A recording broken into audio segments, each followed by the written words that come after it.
I feel like I'm the Mona Lisa. Like, Just a little bit up there, but yeah, just just a little bit, I'm not here to insult you. Yeah. What's up, guys? Welcome to this week's episode of the Predcast. This is number 57. Thank you. I was like, we're in the 50s. I know that much. Number 57. And so we found out a lot. We found out about a lot in the last week or so, right? We already kind of planned that we were going to do another Predcast relatively soon compared to the last one that we did with Jay Shreds. But this time there's actually quite a bit to go over.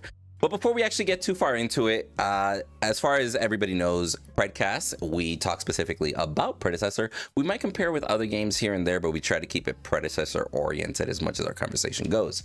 Before we get too far into it, let's go ahead and introduce ourselves. Just because of the layout that's going on right here, let's actually just go from left to right. I'm going to go Kev, then Bearded, then me. I'm going to let F6 finish it off. Oh, God. And then F6 is going to start the conversation. Imagine. Nah, we're chilling. Go ahead, Kev. Start over with your intro. Alrighty, guys. You already know, man. My name is Kev Kaioken. I am a streamer and the owner of Predecessor Brotherhood, and I am happy to be here. Hey, happy to have you. I didn't know you were the owner, actually. Yeah, I didn't know either. Oh, Lit. snap. The more you know. The more you know, Drew. Right. And I definitely didn't know it was Kaioken. I always said Kaioken. Yeah. Do you know Dragon Ball Z? No, well, I mean, I know it. I know the reference, but I've never watched an episode, so I know nothing of it for that reference there. Gotcha. Yeah, so Kaioken is just like a level up of oneself. So, you know what Super Saiyan is. Kaioken is kind of like in between that. Okay, all right. So F6 is trying to be like me. He's trying to be that level up, with this, get to this done level with him, sometime. All right. Yeah. I'm a lazy reader. I just never made it past Kev. I'm a bureau with you. Yeah, I just All never right. made it past Kev either. Watch out. F6 has been messing me up, man. All right, what's going on, everybody? It's I, the People Marine, your Michigan Wonder. Happy to be here. Excited to talk about the news we got. I knew we were going to have some news, but I didn't think it was going to be this, guys. So I can't wait to get into it. So without further ado, Windu. There's a lot, bro. What's up, guys? I'm Windu, also known as Windu the Mace. Basically, all I do is Predecessor content here and there. Started dropping a couple instructional videos here and there that have been getting pretty decent feedback, so might actually do more of those. And just chilling, gamer, father of two. I literally had 2 kids waiting for Pred to go free to play, and it's finally here, so that's exciting, right? But go ahead, F6, take it away, bro. Dang, caring about the kids of Pred? That's crazy. Not playing. But Play too many games. That's true. You catch me here on Predcast, obviously, whenever we have Predcast, and do a little bit of streaming here and there. But most of my attention's been on PCC lately, so just been doing that. I'm a caster over there. And I'm excited for the news we've got today because they released some spicy stuff in the last week. Yes. But before we get into the spicy stuff, let's real quick get to know Kev a little bit. Kev, did you play Paragon? Yes, I did actually. All right. So you started original Paragon, like all the way back to Legacy, or did you jump in Monolith, or how did you start with Paragon? So I don't know the specific Paragon I got into. I only played it for about maybe like 2 months. I was super into League at the time, but I did play it and I loved it. But okay. yeah, When I you didn't know played, the did exact one. it look like Paragon the Overprime type map, or did it look more like our map? It looked super realistic.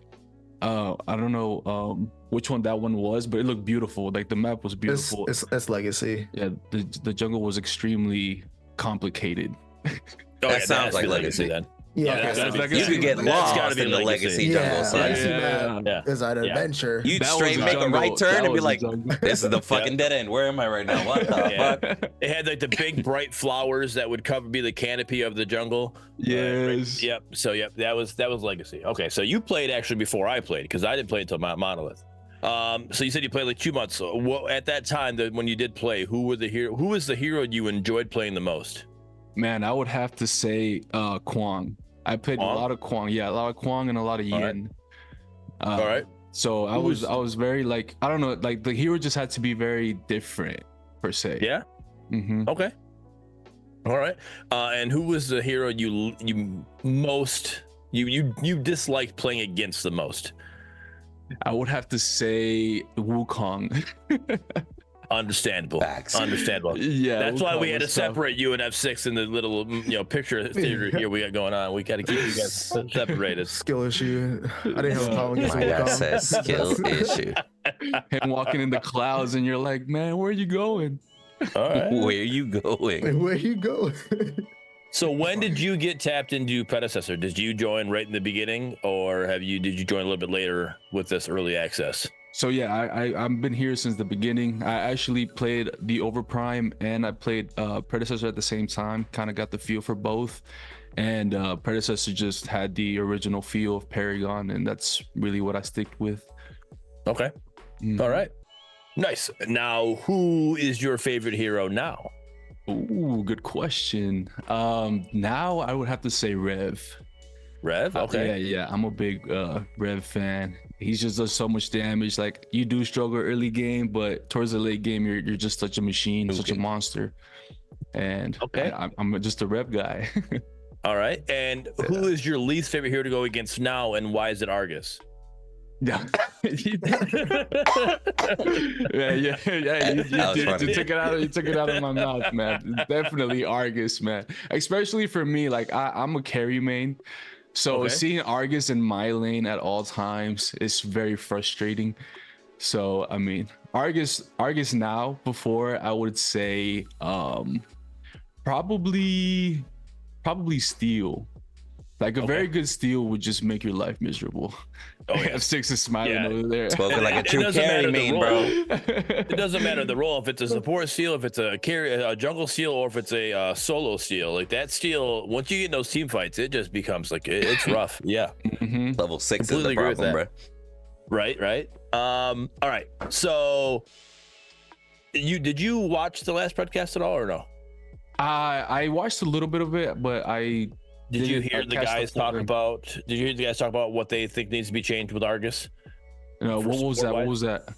All right, if you didn't hear, that's fine. I want your. What do you think Ometa needs to do to fix Argus so he's not so oppressive in the support role?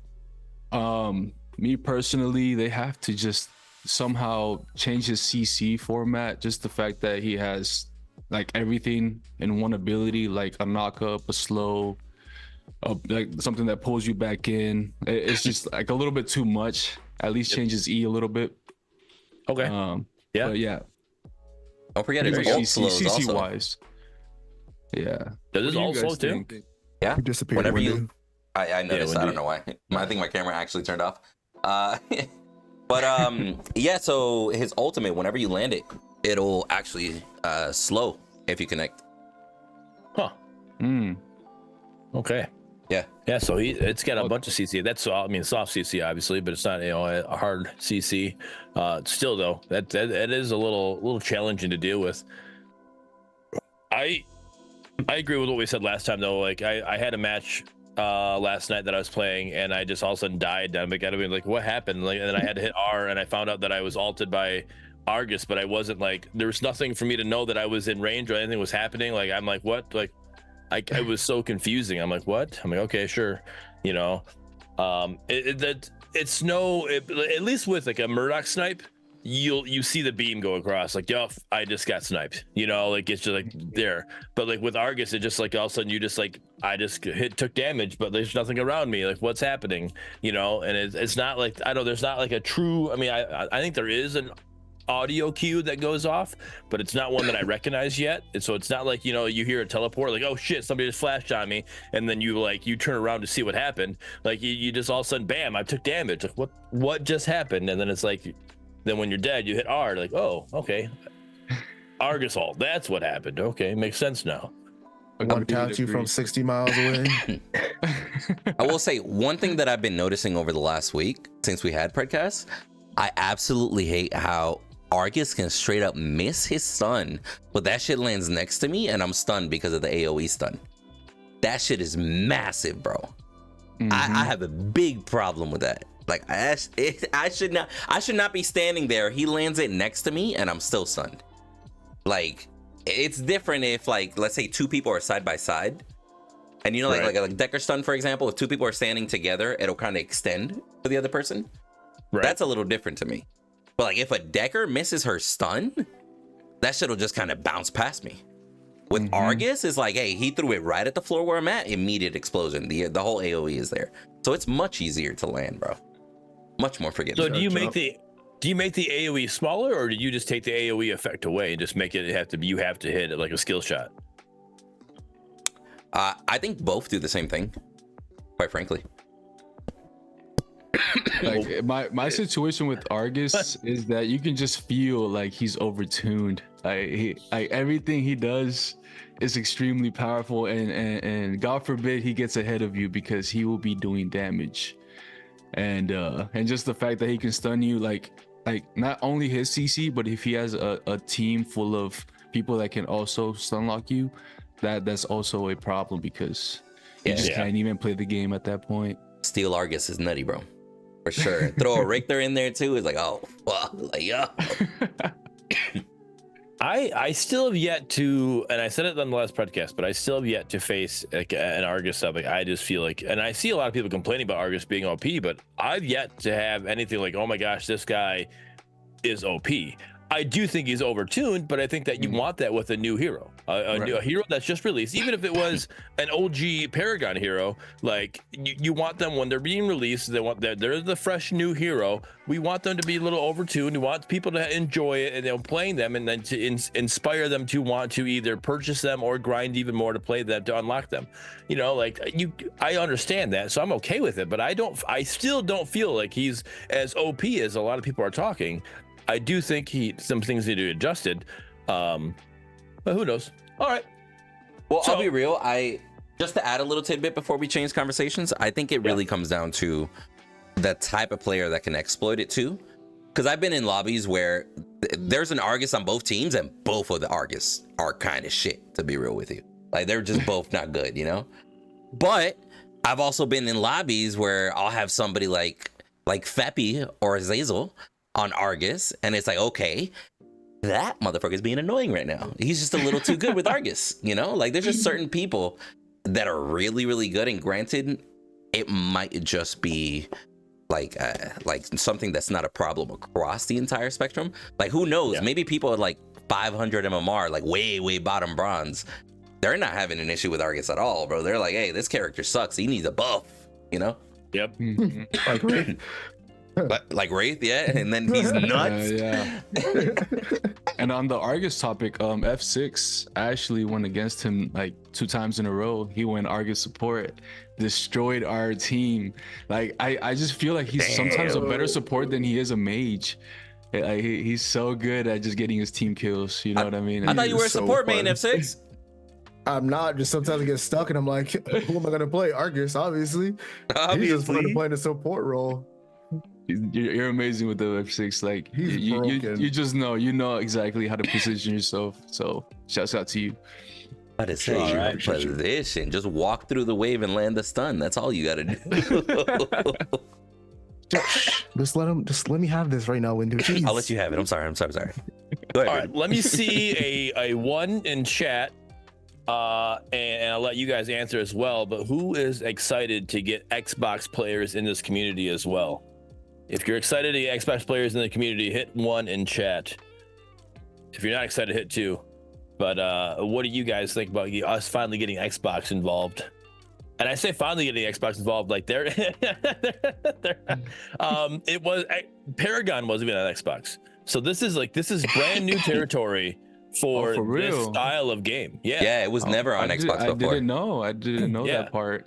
Yeah, so this is brand new territory for the Xbox community. Like the most they have is Smite. Am I correct with that? Like it's not a lot of MOBAs end up going. They're paladins, like certain like different types of MOBAs, but not necessarily. Yeah, okay.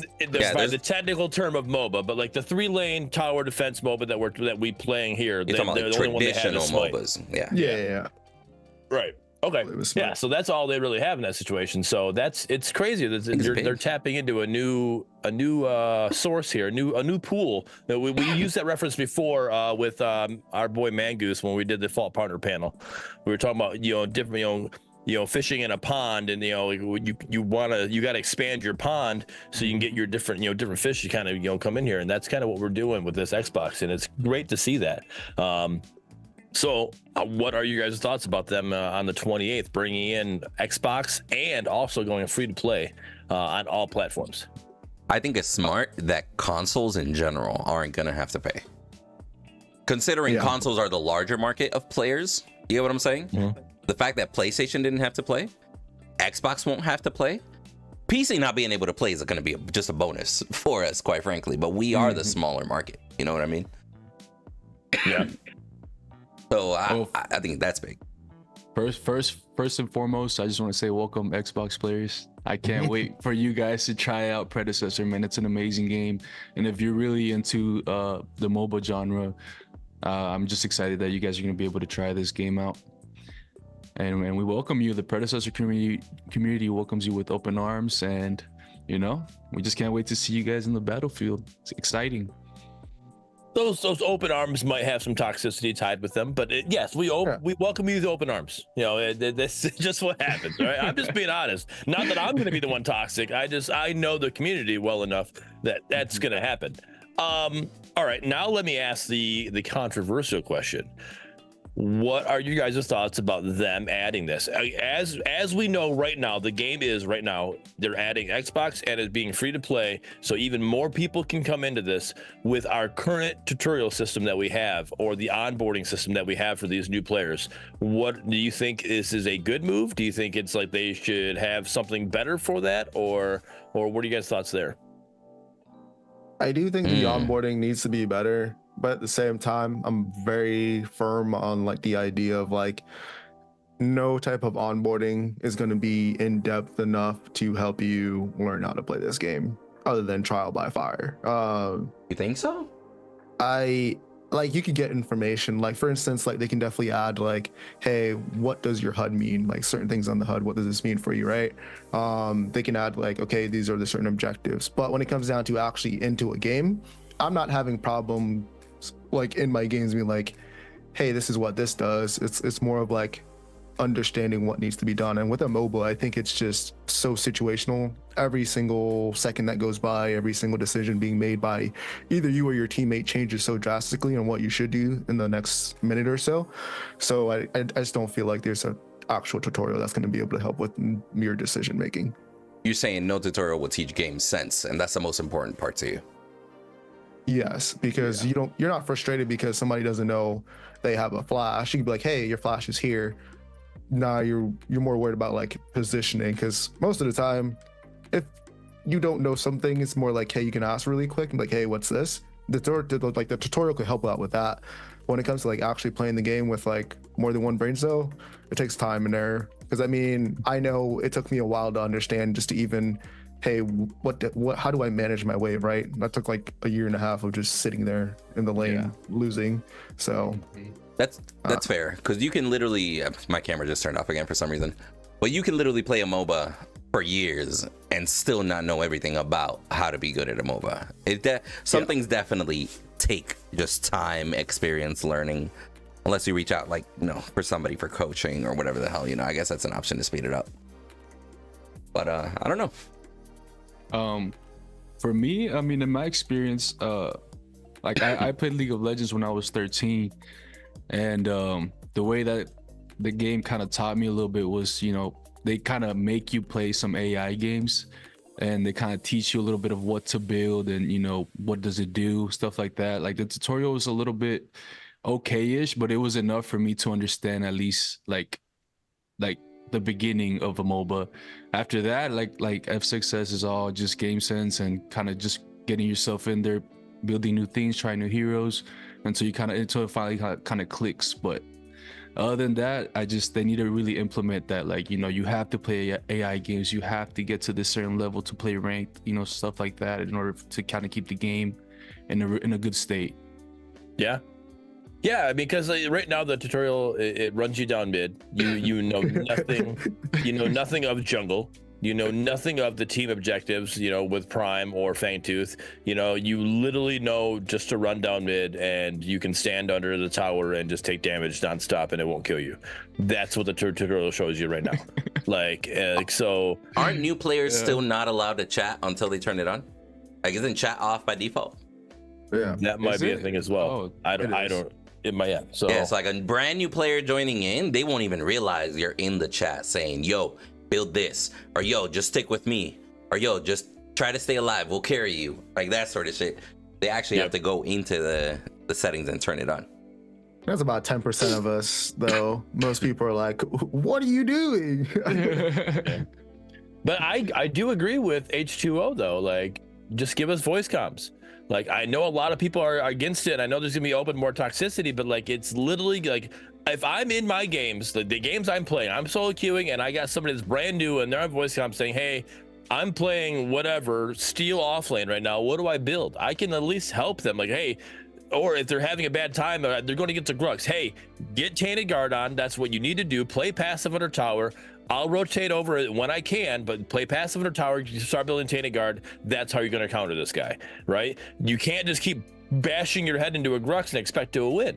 But if I can voice that to them, if I try to type that in chat, one, if they don't have chat turned on, they're not going to see it. And two, me typing it is just going to sound like I'm being an aggressive, toxic asshole, telling them, you know, quit being a bitch and quit dying or quit feeding. That's what they're going to read it as. And it's not, even though I just said what I said, if they hear me saying, "Hey, I got you, just do this," it's going to sound a lot more. It's going to sound better coming across that way, and you can hear the tone that I'm talking to you, and I'm not talking down to you. I want to help you out, and I want to get better with you. You give me VC, I can do that with people. I'm all about it. I don't want to hear anybody's voice. But I say I'm not against it. Then turn it off. You have that mute. Have the mute option. But I say a lot of competitive games will have like a group chat, team chat distinction. You know what I mean? Yep. So if you only want to talk with people in your party, that's an option. Or if you want to talk with everybody else in the team, that's an option. That would be nice, actually. I'll say I think it'll be, I don't know if it's good, but I think it's enough of a difference to help separate Predecessor even more from the MOBA genre. Does that make sense? I mean, League of Legends has voice right now, so we can't really say they're going to be the first ones to do it or something. But like, if we sit here and compare to Smite, for example, and there's going to be a lot of console Smite players coming over. Smite has voice. Smite has voice, then Predecessor should. As simple as that. Had Smite always had voice? I don't remember Smite having voice. But that could just be me. Yeah. Because I know it took League forever to edit it. Yeah, but nobody uses voice. Yeah. The only argument I ever get back, like the legit argument that I can't counter in a sense, is how does Ometa or the company that is running it, how do they monitor the voice chat for the people using slurs and stuff like that, like how does that go across? Like, that's the only thing I can't argue, because people arguing, "Oh, that's toxicity." You're gonna have toxicity in this game no matter what. You could have it either in somebody texting it, somebody pinging "good game" nonstop, like you're gonna have toxicity in this game. Like, it's you giving me VC and then you allow people to mute if they want to mute is gonna be, it's not gonna be that much more of a difference. It's the how do you monitor it as a company that I don't know. Yo, shout out to Demande in the chat. Homie. Demande is actually saying that League has party voice chat, not team voice chat. And the same, and BPG saying the same thing for Smite. It's party voice chat, not team. So you can only chat with people that you directly know or you directly queued up with or something like that. See, that makes sense. But regardless, then in those ways, you can't talk to the brand new player besides just typing. But I like it, like, because I remember Overwatch has it, right? Overwatch, you turn it on or turn it off, right? And I was, most of the time when I'm going into a game, like, I'm not trying to listen to somebody, I'm like F6, I'll just turn it off. Like, I don't want to listen to this guy complain because I'm trying out a new character and he thinks I'm throwing. I'm just playing a casual game. I'm just seeing what's happening. But if I want to get information, I can turn it on and say, "Hey guys, I'm playing this hero. I don't understand what's going on." Like, Argus is RMB. If you don't know it, you click RMB and then, like, well, that was it? No, you hold RMB and it does more. Like, oh shit. Like I didn't know that right away when my first time I went in and played the game. Me too. You know, so because I thought it was more like a toggle on, toggle off, like Narbash's heals. Right, you hit the button and it's gonna go. It went through the first 4 levels of the R&B. I thought it was gonna be. It just knew it however long it lasts. Right, the 4 shots or something. Right, and then when you fully max it out, you toggle it on, you toggle it off. It's on as long as you want it on. That's the way I thought it was gonna be, and actually that's the way I think it should be because it's harder to do other abilities when you have that on. So or other things when you have that on. So or you're holding that button. So I think it needs to be toggle on, toggle off type of that. But anyways, like. To answer your question real quick, explaining that to somebody before we go too deep from into a different subject. To answer your question, you can't really get moderation unless there's a terms of agreement and the game just naturally is recording audio. More than likely locally, like it'll just be looping the most recent audio sort of vibe, right? Like so maybe after a week you can't report the audio, some shit like that. I don't know, but but then it'll get into the conversation and people are like, oh, so they're always listening to my conversation? They're always going to be recording? Yep.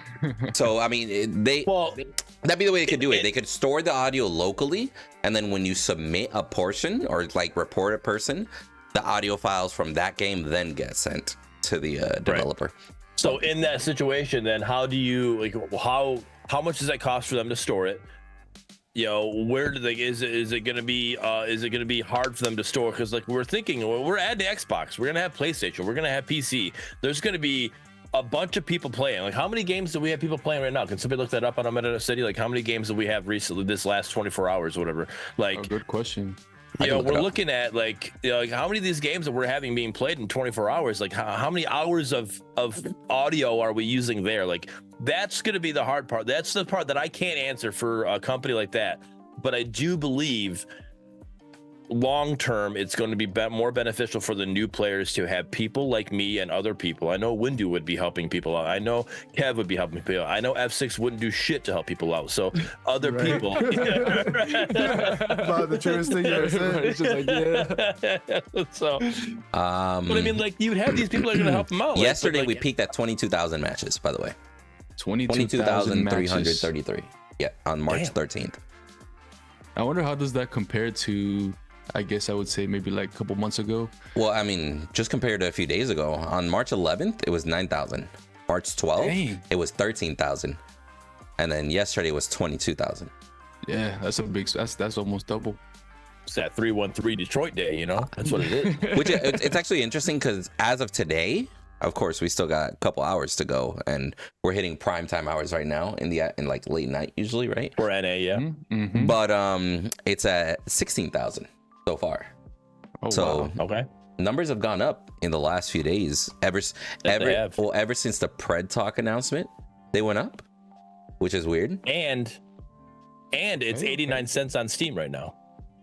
Is it? Yep. yeah. So it's like an extra sale. Yep. Yeah, so it's like a 99% sale. It's called a daily sale, but it's good for a week, I guess. That's funny. I don't know why. It's like I don't think you know the definition of daily is, but yeah. So yeah, Steam's got it on sale for 89 cents right now. But yeah, like so I just think it's there. Like, I agree with H2O. I know a lot. I've gotten some flack for it because I've been asking for this when I was even playing Fault. I wanted Fault to get it. Like I just feel like it's very beneficial for the community and the new players to have people who helping them on board. Right? They want. Fault wanted us people, and I know even Ometa wants some of us people like Windows videos. Like they're doing these like, hey, the more educational, like, hey, this is how you play Argus, this is how you work in the jungle with the new flowers, this is how all that stuff. Like I can explain that, or I'm not good at making videos like Windu is, but I can sit there and be in a game with somebody and explain this to him. I did it last night with my boy Sane. He hasn't played in a while, and he jumped right into it and did jungle. I'm like, hey, these flowers do this. This is you know, lots changed since you played last. Like here, he's like, oh, this is what this is, you know. And I was able to explain a lot to him over VC because obviously we're in Discord call together. But like, I could do the same thing for somebody that I don't know that's just in the game with me. But if you try to explain the new jungle to somebody over typing, bro, in the middle of a game, you're gonna type more than you play, son. Yeah. Yeah, then I'm gonna get an AFK ban because I'm sitting there not moving the whole time because I'm typing the whole freaking novel to somebody. But yeah, either way. either way, I just think it needs to be there. It needs to be a thing. So Xbox, I'm excited about that. What is this? Localization. Oh, they're picking up different languages for everybody. Not for everybody, sorry. They're working on. They're going to get it for everybody, but right now they're introducing French, German, Spanish, Portuguese, Italian, and simplified Chinese. So that's six. They got six new languages they're going to put in. I'm assuming that.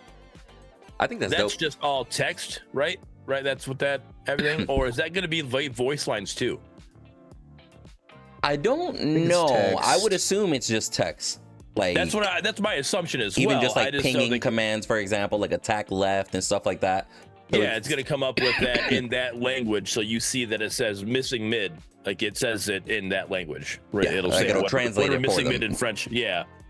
Yeah, but that makes so that I'd be interested if they would eventually get like a different voice actors for dubbing, different dubbing countries. over for like voice actors for the That'd be cool for that stuff. That'd be interesting. I wonder if they would do something like that, how far it would go on. But yeah, they said they're going to talk about adding more of these as they go. These are just the first 6 they put in, and with their new backend, they're able to do a lot more. They have control on this, so they'll be able to go through and do that. I know recently they just had a hot fix that was to this morning, right? They did a hot fix this morning, and they were able to fix the special characters and names. So if you had a different language special character, you could have that in your name now. That's back. Okay. Use that. So, are my emojis allowed again? I don't know if emojis in your name are allowed anymore. They were before. Right, they were before. I don't know. I don't know if that was a fix. In the post, it said that your. How did they say that? Sorry, let me go back to announcements here. Apart from some backend fixes and tweaks, the known issue with username containing non-Latin characters not displaying should now be resolved. So I guess technically your emoji should be a non-Latin character. So I don't know, bro. We'll see. We'll see. When I read it this morning, this morning when it was posted, I read it as like these different language characters, like it would be available. But then, so yeah, it works. Yeah. So visual improvements. You got that video? You can play it for them. I do. While we're going to talk about this. These visual improvements. What are your guys' thoughts on these? What these are going over? Visual improvements. I mean, I hope to see a little bit more than just a little spice. I want to see like a lot of just more realism, I guess you can call it. I feel like it's just missing that like Paragon Legacy touch, but that might be asking for too much, but that's just what I would love for them to implement. Okay. So I would say I think it's gonna look better, but realistically, I'm mainly seeing harsher light, which means harsher shadows also. And then as far as like foliage goes, I think it's all still the same. I think it's just lighting really that's changing, like the tonality of it. Like it's a little bit warmer now, looking more like sunset, so to speak. So I mean, I think it'll be a nice change of pace, but I still want more visual stuff besides just lighting. I think mastery skins are gonna look cool in these shadows though. Oh, 100%. 100%. I love that change. So when you go into a shadowed area, then to a lit area, that change you get definitely looks great. Wendy, I want to ask you. Oh, go ahead, F6. Oh yeah.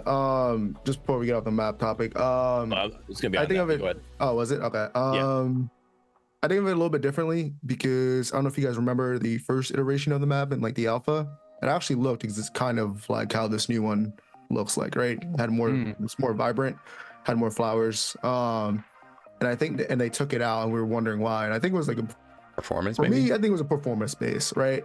So what I'm thinking now is if they're able to implement this, kind of get back to life again inside the map, I think that's like their next step into like, okay, now we can improve our like visuals without messing up like how much you actually need to process the information.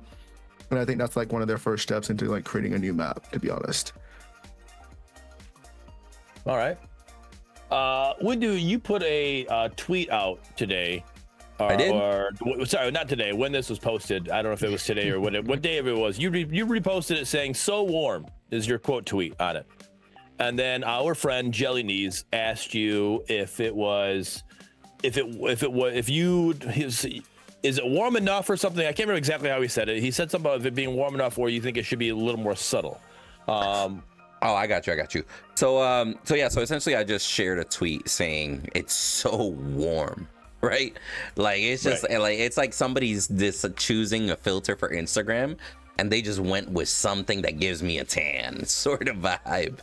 And then Jelly said, do you like how warm it is, or do you think the change should have been more subtle? So what I actually said to him, what I actually said to him on that one was, I don't mind that the game went from noon to sunset. I actually would love it if every major patch, and we can consider this more of a seasonal thing. Let's say like every season, they change the direction of the sun. That'd be something that'd be kind of cool. You know what I'm saying? You like now the sun's more above you, so shadows are a little bit different. Now the sun's gonna be over to the east, and for the next season and stuff like that. I think that would be cool. But I said I'm more interested in how the actual skins will look, specifically masteries. Because like some of those skins, like the Energized Twin Blast, Energized Decker, there's a lot of skins that are now going to pop with those harsher shadows. Mm-hmm. It looks like autumn.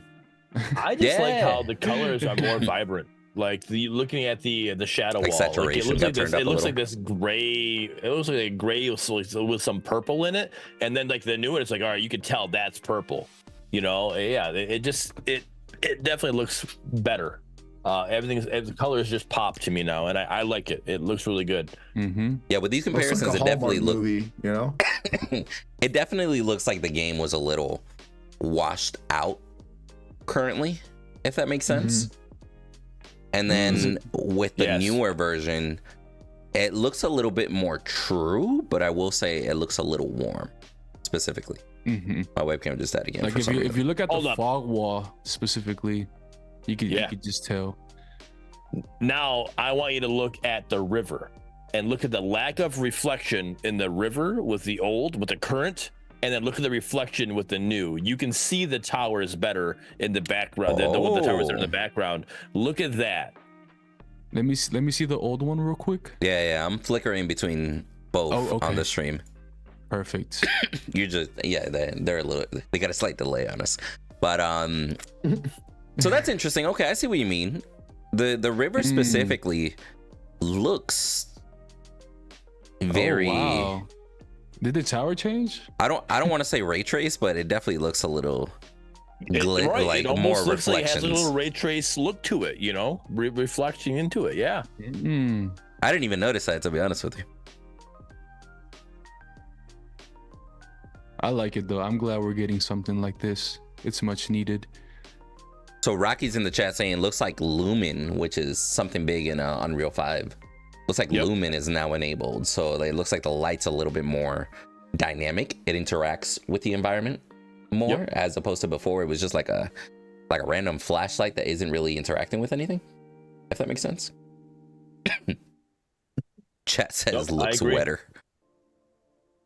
Looks wetter. Looks moist. He said, "Not chill out, bro. Chill out with that."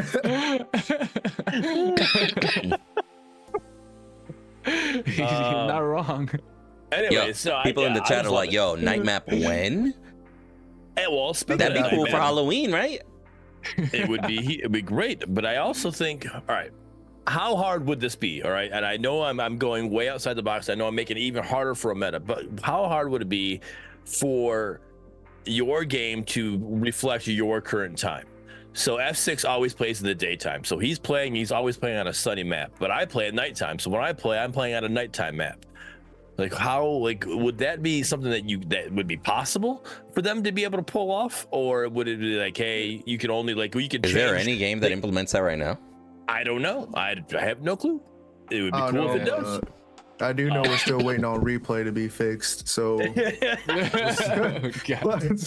son, get those trees out of the replay system. Am I right? So I think that would be cool. Or like having, if you can't do that, having something like hey, after like 15 minutes in the map, you can start seeing the sun's going down, you know, and then it's like, all right, around the 30-minute mark, like, all right, now it's nighttime. Then if you go anything past that, then all of a sudden the sun starts coming up and it tells you should have ended the game by now, you know, get the fuck out of this game. I like the way you think. I like the way you think. If you see the sunrise, you've been here too long, end the game, you know, keep going. I think something like that would be cool. I think the dynamic aspect of it would be awesome as hell, and people would notice like, yo, this game's so lit. Wait, if you play at night, it's night. If you play during the day, it's day. It's sunset. Like that would be cool immersion. I definitely would be annoyed as fuck because I'm always gonna play on a night map. You know what I mean? Or like if I'm on a night map and you're at, let's say time zones, right? Let's say Empty decides to play NA randomly at 7 in the morning his time. Is it gonna be based off of the server that he's queuing to? Right, that's what I would say. How do you make that work? Like how? That's what I'm saying. There's a lot to go. Like if it's an NA East server, it's an NA East time zone. You're if he's teamed up like with us, playing with us, like how does are we all gonna play on the same map, or is he gonna play with his son? You know, while it's daytime for him and nighttime for us, is it gonna be sun for him and nighttime for us? Like, but I think that would be fair though, right? Right. It wouldn't be fair though, because like the sun would be allowing for visuals to be better, right? Like, I mean, you would think like darker. You'd have to have everybody on the same. So I think that's how you would do it. If you implement anything like that, it has to be server based. NAE server, bet everybody's gonna have the exact same time zone looking thing as like New York has, for example. If they're gonna do a nighttime map, you got to have street posts in the jungle so you can see what's going on. Imagine, bro. Imagine. Oh man. Like in between the jungle camps is dark as fuck, but there's like a little lantern on top of the red camp or something. That'd be cool as shit, bro.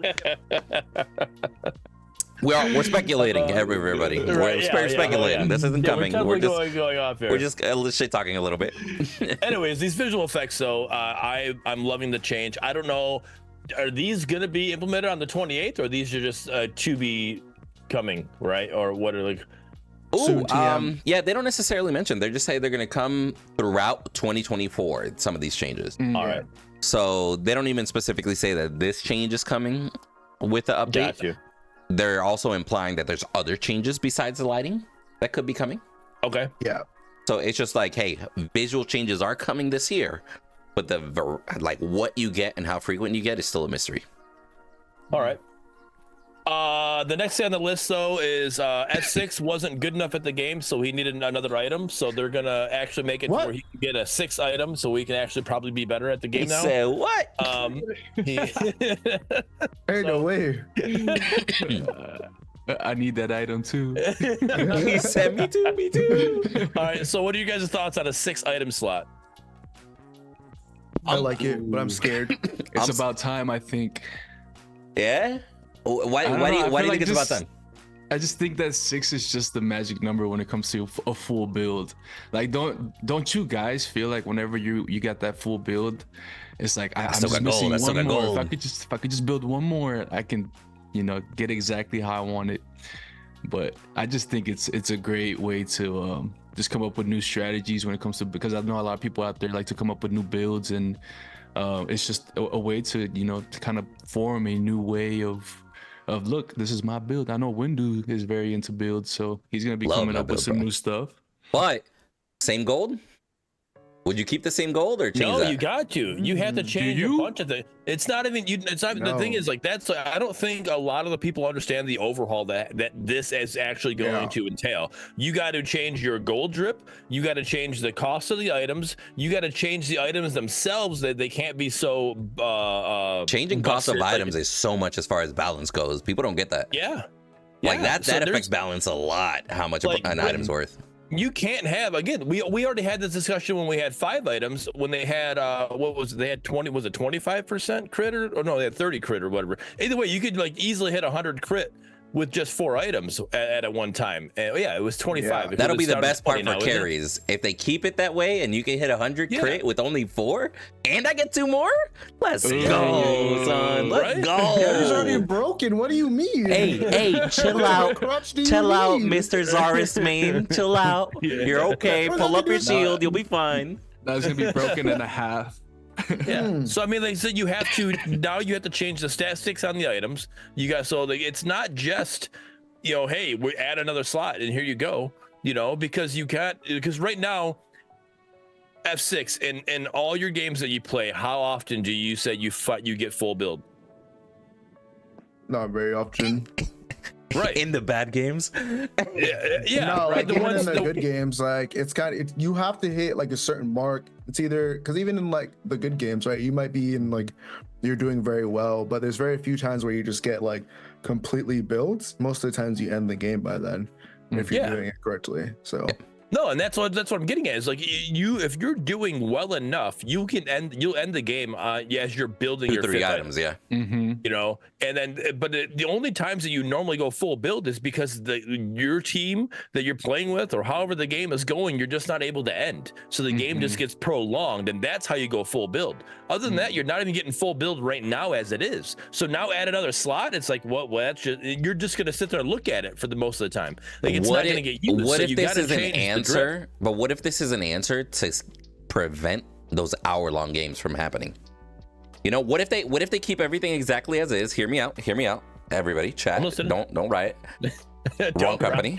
But hear me out. So let's just say they keep their golden economy exactly the same. They add a 6th item, but it's not for the average person.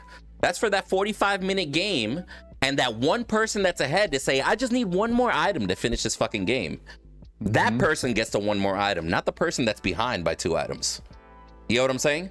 What if they keep everything exactly as is, but that item now allows that game to be over in less than 45 minutes and it won't go to an hour or something? What if the average match of 25 to 30 minutes still stays exactly the same, but the moment it gets a little too long, that's what that item slot is for? How about that? I think it'd be too much of a waste. They shouldn't have even implemented it then. Really? Because like when it comes down, because okay, my very last game I played, or the last time I streamed was a 53-minute match. 53-minute match. And I think we got 4 primordial Fangtooths and 4 big ore primes, like throughout like that entire thing. My goodness. And it wasn't the fact of like we couldn't end because of items. Like everybody was dying. Like there was no problem with people dying. It's more based off of the decision and like the timers. So I think if they're gonna do the overhaul, I think it's definitely gonna change and be like, you're gonna be spiking more times now. So like you're gonna have a bigger spikes at the moments. I don't think they'll keep the gold, or they might keep the gold, but it's gonna have to change with like the XP and like the items as well. Because like a lot of the items you scale just better. What the hell? Mind your business. Keep talking. Oh, okay. We teleported. Lost my train of thought.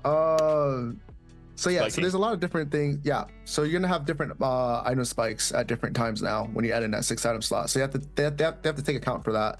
That's going to also be adding to like the problem of like how do we change the gold, how do we change the XP, not only for the minions, not only for your drip, but for like objectives, right?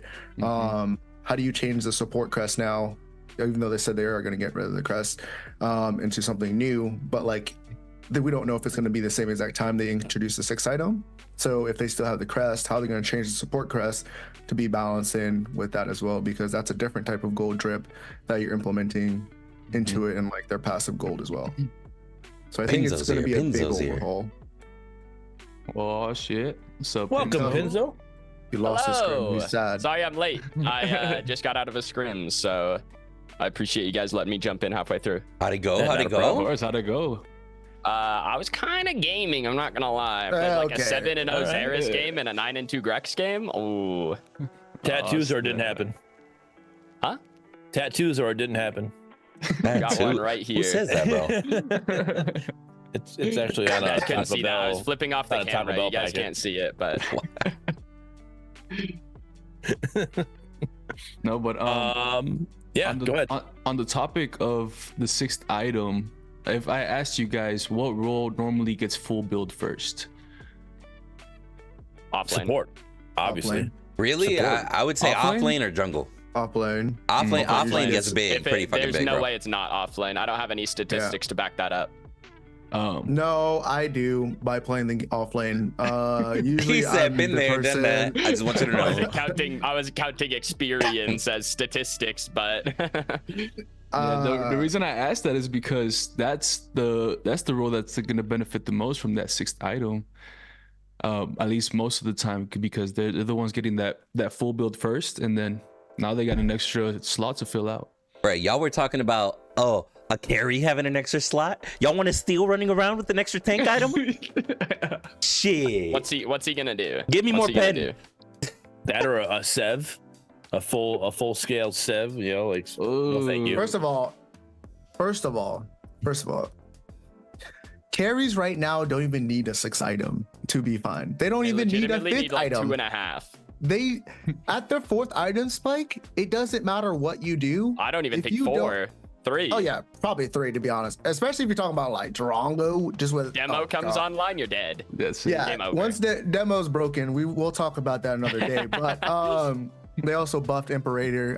And never mind, let me not go on this tangent. But the fact that ADCs don't need to go halfway through their build to really do what they need to do, I'm pretty sure Drongo just needs Vanquisher, and after he's done with that, it's pretty much GG's. So I don't think ADCs, they actually need to be nerfed with their 6 item slot. I think they just need to take away like all their passives, all their power, and just let them be in lane. Well, they need to just spread it out. Like if you had to buy 2 items to get 30% pen, or even if they increased it, 35 or something like that, but you had to buy 2 items, it would smooth out the curve so much that you would, because right now as an offlaner, you rotate to like Fang number 2 and the carry doesn't have Demolisher yet, and you're like, I'm the best character on the map, and you 1v5 people, right? And then you rotate to Fang 3 and the enemy carry has Demolisher and you insta die. It's literally just so quick once that item's finished. If they spread that out over 2 items, it would be like, it wouldn't be a switch being flipped, there'd be a couple of switches and you would feel that power like switching throughout the game. Yep. Correct. No, and that's what I was saying before you got here, Pizzo. I was saying like this 6 item slot overhaul, like there's a lot more to it than just adding a 6 slot. You got to change gold drip, you got to change the items up, you got to balance the items to fit that situation, because you can't. The statistics these current items have now, they're going to be too beefy to put in for 6 items. You got to bring it down to spread that out throughout 6 items, and then you also got to change up the timing. You're like how much the items cost, not just the gold drip, how much the items actually cost, so you can get full build at a more decent time. Because right now, like I asked F6 this, Pinzo, how often do you get full build in your games? 20% of the time. Right, and that's with the 5th item, right? So they're now adding a 6th item in there. Like you gotta change that to where the gold drips, or you're gonna get that item, at least get a 5th item to where you're trying to get a 6th item towards the end of your game. Like right now, we're trying to get a 5th item is hard enough as it is. Well, I've been saying probably since Pred came out that I think global golden XP should be increased. Like I think the first 12 or 15 minutes of this game are, like, generally speaking, really boring. I don't know if that's a hot take or not, but I just think the beginning of this game is so slow. And again, it's probably just because I'm a Smite player where the early game ends at 8 minutes, right? But I mean, just feels I'll say- so roaming. slow. I'll say it feels that way everywhere except duo, and that's probably one of the reasons why I prefer the duo lane. Because in duo, 2 minutes, it's just constant boxing between 4 people. It's a little bit different dynamic. But like if you play mid, or especially if you play solo, bro, that's a fucking island for the first 15 minutes. It's like if a jungler ganks me in solo, hey, at least we're seeing some action besides this fucking 1v1 I've been doing for the last 10 minutes, bro. because I get criminally hate crimed in the offlane all the time. Yeah, by but that's 2 because minutes. you're F6, bro. You're gonna get level 2 ganked. You're Is gonna that get level not 2 because ganked just I because people hate see you, Tower bro. on Solo lane number is 2, and he's like, I got boring, ganked. The first 10 minutes of solo is such a drag. I just like, Especially if you die. If you die, then good luck trying to come back. Yeah, once you die once and off playing, you're like, oh my god, here we go. Now I have to sit here for 20 minutes. You don't even want to see the game. Play I under just tower played the in first scrims. 15 minutes. Yeah. I killed the enemy solo laner like 3 times between the minutes of 6 and 10. I mean, that's he GG. was not having a fun time. Yeah, he can't play the game anymore after that. They just look at you farm from tower. That's all they do. All right. So I asked earlier about a game about the tutorial system and the onboarding for Xbox and stuff like that, and how if we feel it's too lackluster right now to bring on newer players. Something we are getting is a new game mode coming soon.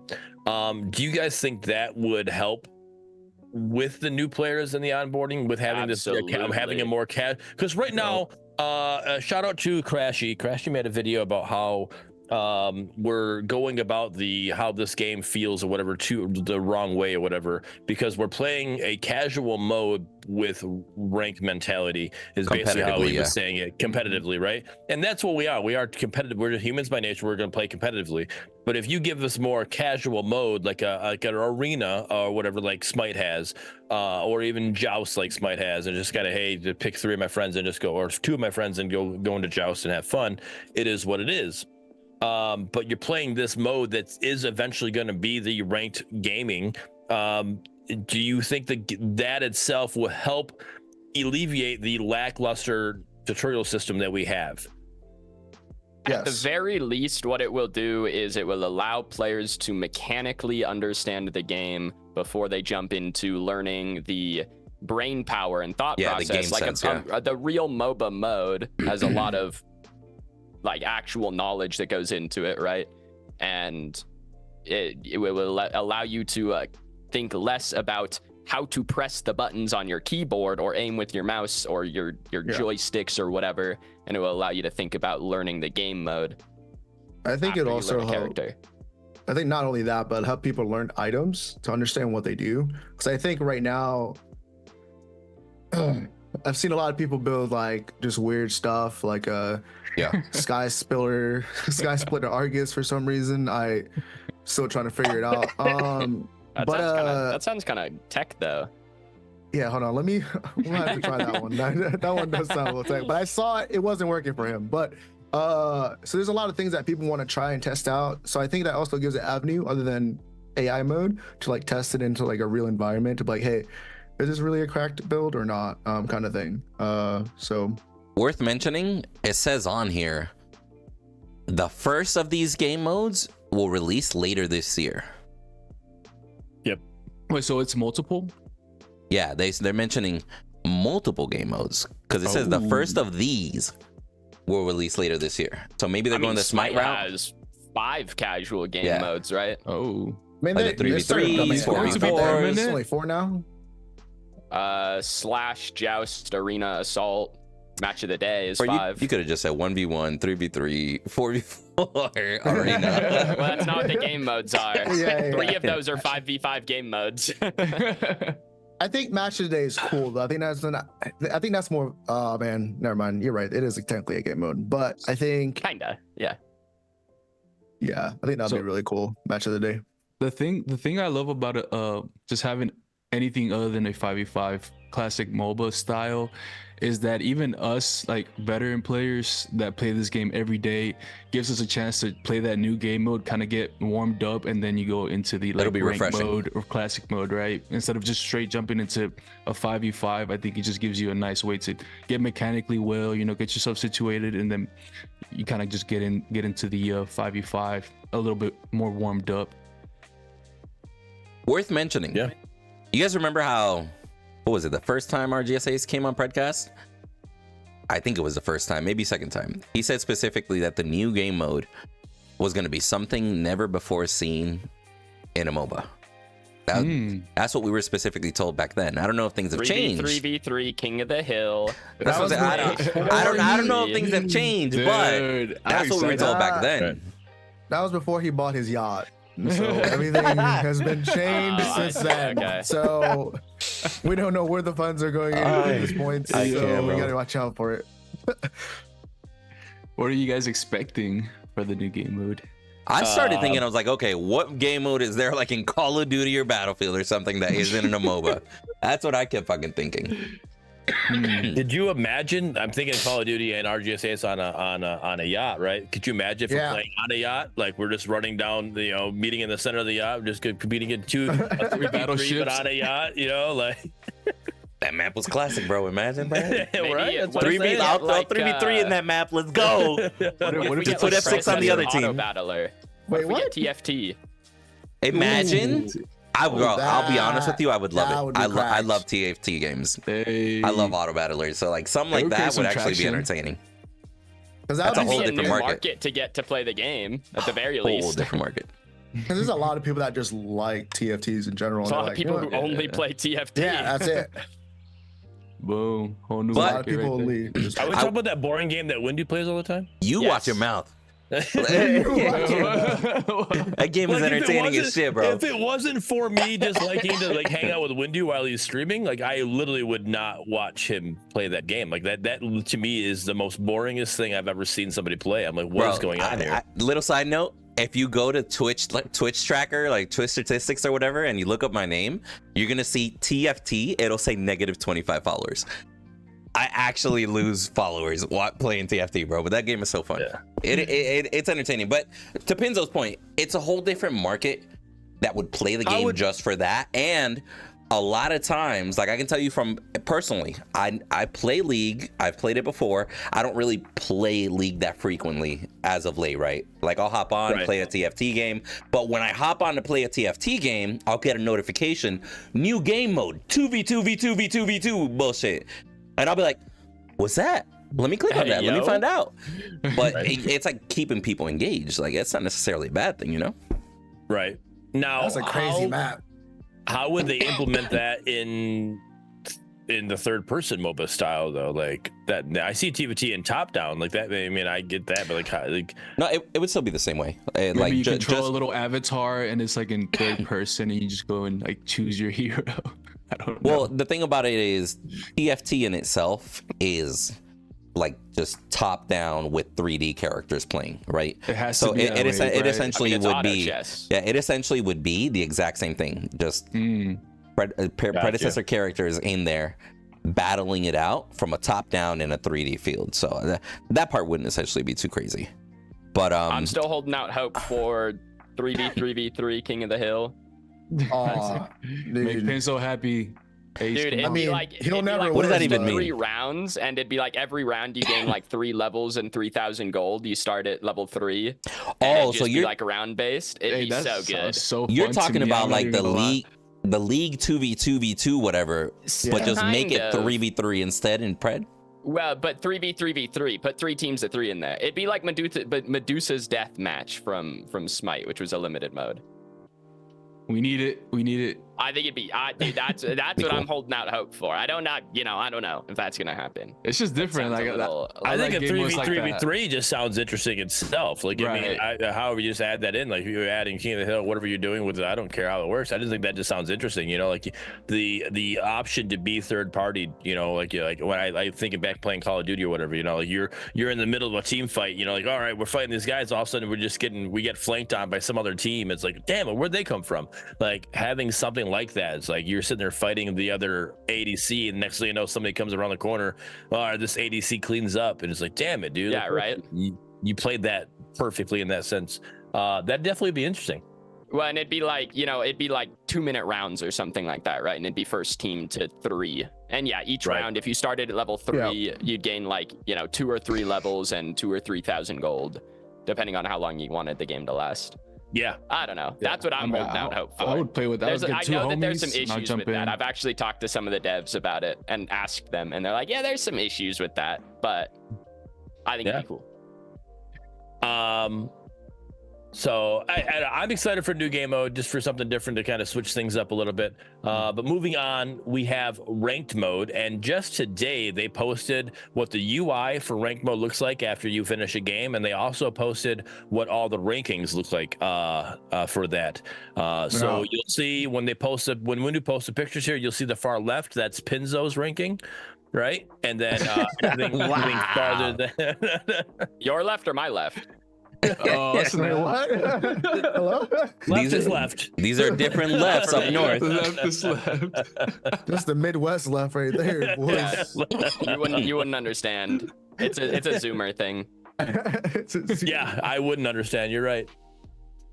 That is funny. Benzo, you're like 12, right? 13 this year? I think I turned 13 in like 6 months. Yeah. 13 plus There you tax. Let's go. Oh, happy early birthday. There you go. Thank you. Appreciate it.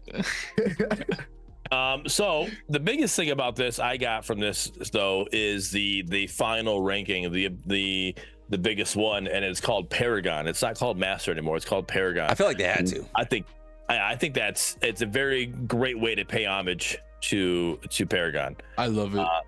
It's awesome. They said they're going to do it anyways, right?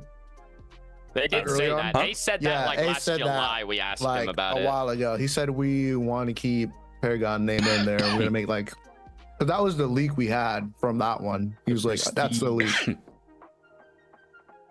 Yeah, and it looks amazing. Can you imagine seeing that border like on your profile? It's just like, dude, I'm Paragon, baby. That looks so good. I will say, I thought it would. I'm surprised that Master isn't there because I thought it would have been I'm really Diamond Master surprised then there's no Paragon. Masters ranked. Yeah. It is with asterisk, work in progress. It is a work It's in a work in progress. progress. But there's They need to something you add should it. notice is if you look like in the middle of Paragon, looks like there's a bar that goes up. So I don't know what that has to do with anything, but I don't know if it's like a prestige or something with the Paragon, but Yeah, true. it's a little weird. I I'm was really expecting curious about Paragon the to be like system. Grandmasters, is what I was expecting, and that to be a Masters rank. Right. So if you could put the other one, the UI one, up Of there. course. Got it right here. It says so right there. That just says bronze, silver, gold, platinum, diamond, and Paragon, right? But on the other one that I think it's got Muriel on the picture, right? Got Muriel. It says gold Yep. 3. It says gold Winning again 3. on support. I wonder if there's going to be a way to see that it's gold 3, because right now you only see those the different ones. Like You're saying like gold 3, gold 2, gold 1. They're all gonna look gold. Mm-hmm. That's a lot. Yeah, that quadruples or 5x the amount of icons they gotta make. You know, Like I'll be real with you, in League, if you're gold, you just gold. Gold 3, gold 2, That's how it gold is in 1. Smite. That doesn't matter. Yeah, You're just yeah. gold. You're still gold. You don't get anything special for being gold 2 to gold 3. You're still gold. Yeah, That's the whole there's idea no- behind it. Everybody knows that. It used to change slightly though, right? Like I think gold 3 was like it's just the icon itself, and then once you get like gold 2, you add a sword, and then gold 1 you add the two swords clashing together. Like it's just like a minimal difference, but at least it gives you something to like, okay, at least I'm moving up somehow.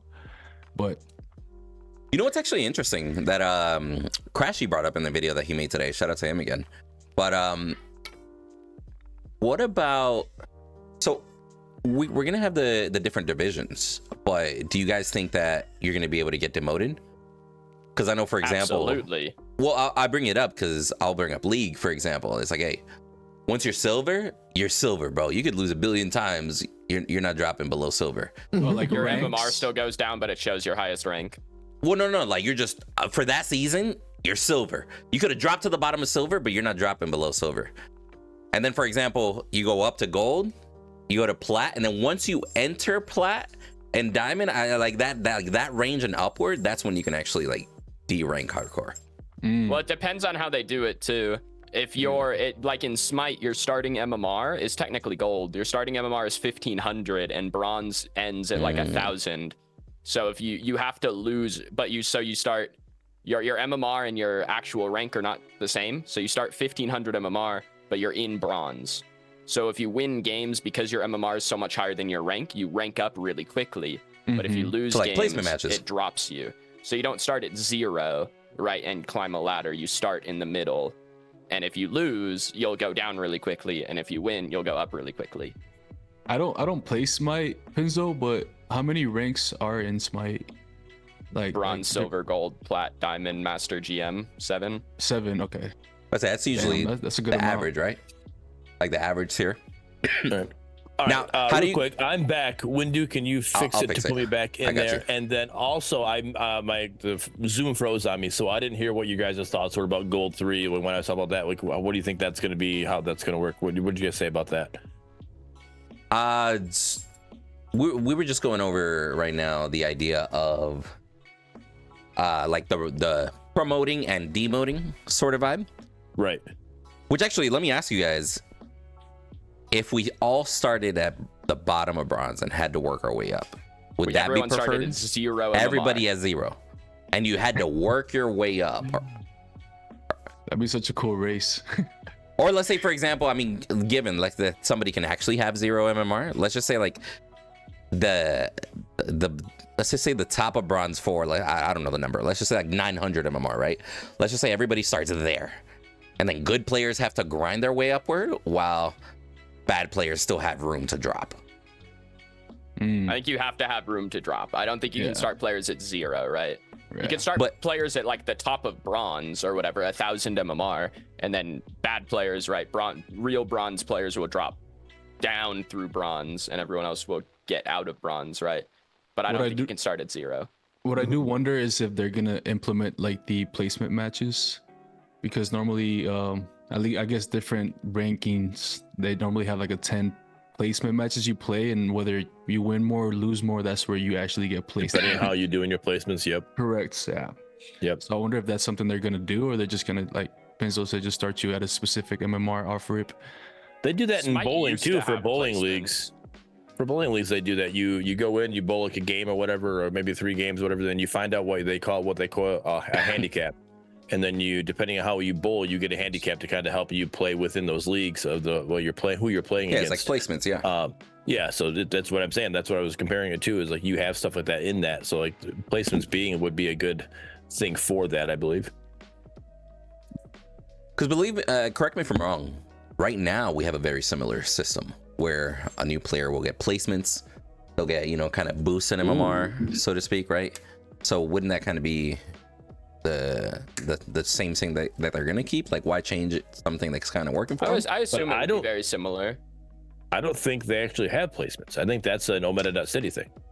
Well, they have way I've they have understood a through J-Shreds. number of Yeah. placement matches. Not official placement games, but there's Right. a modifier to however much you win or lose in the early games, in the first couple games. Does that I make see So what sense? if you Got make a you, new got account you. and you win 10 games in a row, you'll Right. gain 1,000 MMR. But if Alright. you have a game with 1,000 games on it and you win 10 in a row, you'll gain 100 or something, right? Got you. Len asked a good question. Are we going to get skins based off of where we finished that ranked season? They what do you guys talked think about that? this. So it's more work, but I think it's awesome when games do that. Because at the end of they the day, talked about it. yeah, like imagine you get a plat It promotes- skin for it promotes Muriel. grinding. Yeah, like you'll get a plat skin for Muriel, a diamond skin for Muriel. Like, let's just say they have a specific character that is season that or how something. No? Is that, I don't know how it works in League. Again, my only real comparison is Smite. But in Smite, it's if you hit gold, you get the ranked skin for that season. There you And go. they have That's how it one is in ranked League, skin. too. It's like a tier 4 skin, and you get it for free at the end of the year if you hit gold. That's exactly how it's in League, or Just a bare minimum. At least when I was playing, that's how it was. Yeah, not like a skin. A skin for each rank would be crazy. That'd be wild. But I got Yeah. you. So just like a designated reward for doing good enough that Yeah, season. yeah. Right. But it's a good skin. It is a really good skin, and it's special because you have to. That's the only way you can get it. And then and then you can't get it any other way, any other time. But yeah, no. Are you excited? Are you guys excited for ranked? Or what do you guys of thoughts course. on it coming? Yeah, bro. I'm so for it. I'm Like, excited for it. I'm Me too, man. I'm such a ranked wondering how it's lover, gonna go. But I say my concern is just the beginning of it. Because if we're all gonna be even ranks across the board, that's gonna Just what be happens interesting. when a bro. reset happens, man. Yeah, it's a shit yeah, storm that's what for I'm like saying. 2 weeks. Like, am I gonna get Pinzo and somebody that doesn't know how to play the game in the same lobby? You get what I mean? Could. Sure could. That's 2 people You that feel don't me? know how to For play one, the game. that's how it Or- goes, man. But hold on. What if they actually introduce kind of like how Paragon did back in the day with new players? What if you can't play ranked unless you reach a certain level for the season? I think that's how it should be. Like at least like account level you should be like level 10 or level 20, whatever. I mean, it You know, to depends play on ranks. But that's a whether little or rough not they if it stop resets. resetting our account level. Oh yeah. If it resets, that gets a little weird. I'm excited for ranked just because I want to play a more conventional game. Like I played a game not last night but the night before. I was a carry and I went up against a gadget Argus carry support, and I'm like, this is just like it was Sounds a fun. pain in the ass to deal with. I'm like, I wanted nothing to do. I'm like, this isn't even like I just want to play a normal game. Because we're in a casual mode, they're just playing what the hell they want to play. And I'm like, this just isn't fun. The game wasn't fun at all on my side of it all. Now, on their side, it's probably fun as all can be. But I'm like, this is not enjoyable. Yeah, and the last thing for ranked I have is I wonder if they're gonna let you queue into like the specific role that you prefer. Or is it just gonna be like everybody's like pick whatever, fight for it? True role queue is not. You don't like no it? Way. No. Preference You don't think so? is different. So I don't know how it is in League. In Smite, you choose 2 roles, and it tries to put you on one of. You choose main role, off role. It tries to put you on one of those. But it has a little asterisk, like you may not get what you want. Yeah, because it filters to the highest MMR in the lobby. Gotcha. So the higher MMRs in the lobby get their roles guaranteed, pretty much. And then the lower MMRs, if if nobody of the 5 of you have support ticked, then the lowest MMR will just get put on support. Do you think it should be that way? It works all right, because there's Okay. also switching. You can also swap. Like if you get support and you're like, hey, I can't play support, then a lot of the time Swap people will with switch me. with you. But like Overwatch does true role queue, right? If you click damage, you will only ever get put into a game as a DPS. And that in a MOBA, I don't think it would ever work. They could run it similar to what you were saying though, Pinzo. You could run it like what Paladins does, and when you play in ranked, and it's based off of your rank. The highest ranked person gets first pick, and then it goes down. So your lowest ranked person is going to get last picked. So then they kind of like you pick your role. You get to pick first, so you kind of get to pick your role, what you want first, or what character you want to be. So you could do it that way, because we're going to have hero selection. You're going to have pick order in that situation. So if you just do the pick order that way, you're always going to get the role you want if you're the higher person in that lobby. There are some issues with that are more potent in a MOBA than a game like Paladins, which is things like if I'm on the second pick team and we have last pick and I'm top, but I want to play off lane, I want to pick my character as late as possible. So even with character swaps, right, some dude at the bottom could just be like, I'm not swapping with you, or I'm not picking that for you, or whatever, right? Like you can't, and maybe that's just a community thing where it's I don't own that hero. And that's another, right? I don't know that. No. So like there are some issues. Again, there's going to be issues no matter what you choose, right? So I think it'd be fine. I think you could take the Paladins route. I mean, in old Smite, it was just pick order as well. Before they had role queue, it was just the lobby was ordered by MMR, and top MMR got their role, right? Yep. No, I think a combination. If you could combine them both, like you get a suggestion, like you get to pick your suggestion and kind of like, and then it could be put on your screen. Like this person was put in, and they're suggested to be playing, support or offlane, right? You could see it on there, like their Isn't name. That how it was in Overprime? I don't know. Yeah, has anyone here played any ranked Overprime games? I have not. I did, but I don't remember. I did, but that was like I thought it was top and like the top pick in the lobby got to choose their role, and then it filtered down. I could be wrong. Yeah, but... I think that's how it was. I wouldn't be mad at that. You get what I'm saying? I think it'd be fine. Like if I want to play carry, but there's a better player in the lobby that chose carry, it'd be like, well, I just got to get good if I want the role I want, like exactly. I mean, if you want to rank up in ranked, you need to be able to play at least 2 roles. Yeah, like you got to be a little versatile. Yeah, but I wouldn't. No, I agree. And I just said I think there'd be like a way to do it. Like you're obviously put in the order of like highest ranking person gets the first pick, lowest ranking person gets last pick. But then you could also like with your name or where you're put, like it just kind of says, hey, ADC offlane or support mid lane. You know, these are my two rules that I selected that I kind of want to. If you don't select it, then you don't select it. Then you just get whatever they're there. But if you selected something like, hey, these are my this is instead of me typing, hey, I can't play support. These are the two rules that I play best as, right? And then like if I'm able to get it, great. If not, it is what it is. I'm playing ranked. I gotta do what I gotta do. I just think that's the way it's got to go. Yeah. I mean, it's ranked. Some games Yeah. you're not going to get the role you want. Just kind of how it's going to be, Don't right? Will not happen. Before we go into matchmaking, because I know we talked a lot about that with our boy Jay Shred's last Predecast. Let's go on to the new skins. All right. I know they're not the greatest thing, you know, so but we'll talk a little bit about them. I know you guys aren't too big about it, you know, but let's talk about some of these skins. No, I'm kidding. These skins are fucking on point. I can't wait to see them actually, because these are just what are these called? Concept art. Concept art. Thank you. I was thinking of the concept cars like on our shows, but I couldn't think of the word concept. Yeah, these are just concept art, so you can't actually see. You don't know what they actually look like in game right now. But just the fact that it's a line of skins, like the overtow line.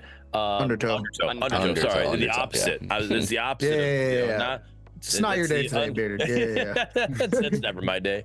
So, but I think these skins are fucking on point. And I gotta say that Rampage skin, and I saw somebody comment on Twitter or something like that, but like they need to make a Street Sharks skin line for him. I think awesome. all of these honestly are perfect skin lines, just in general for every other character. But my favorite one I would say would have to be the Grux one.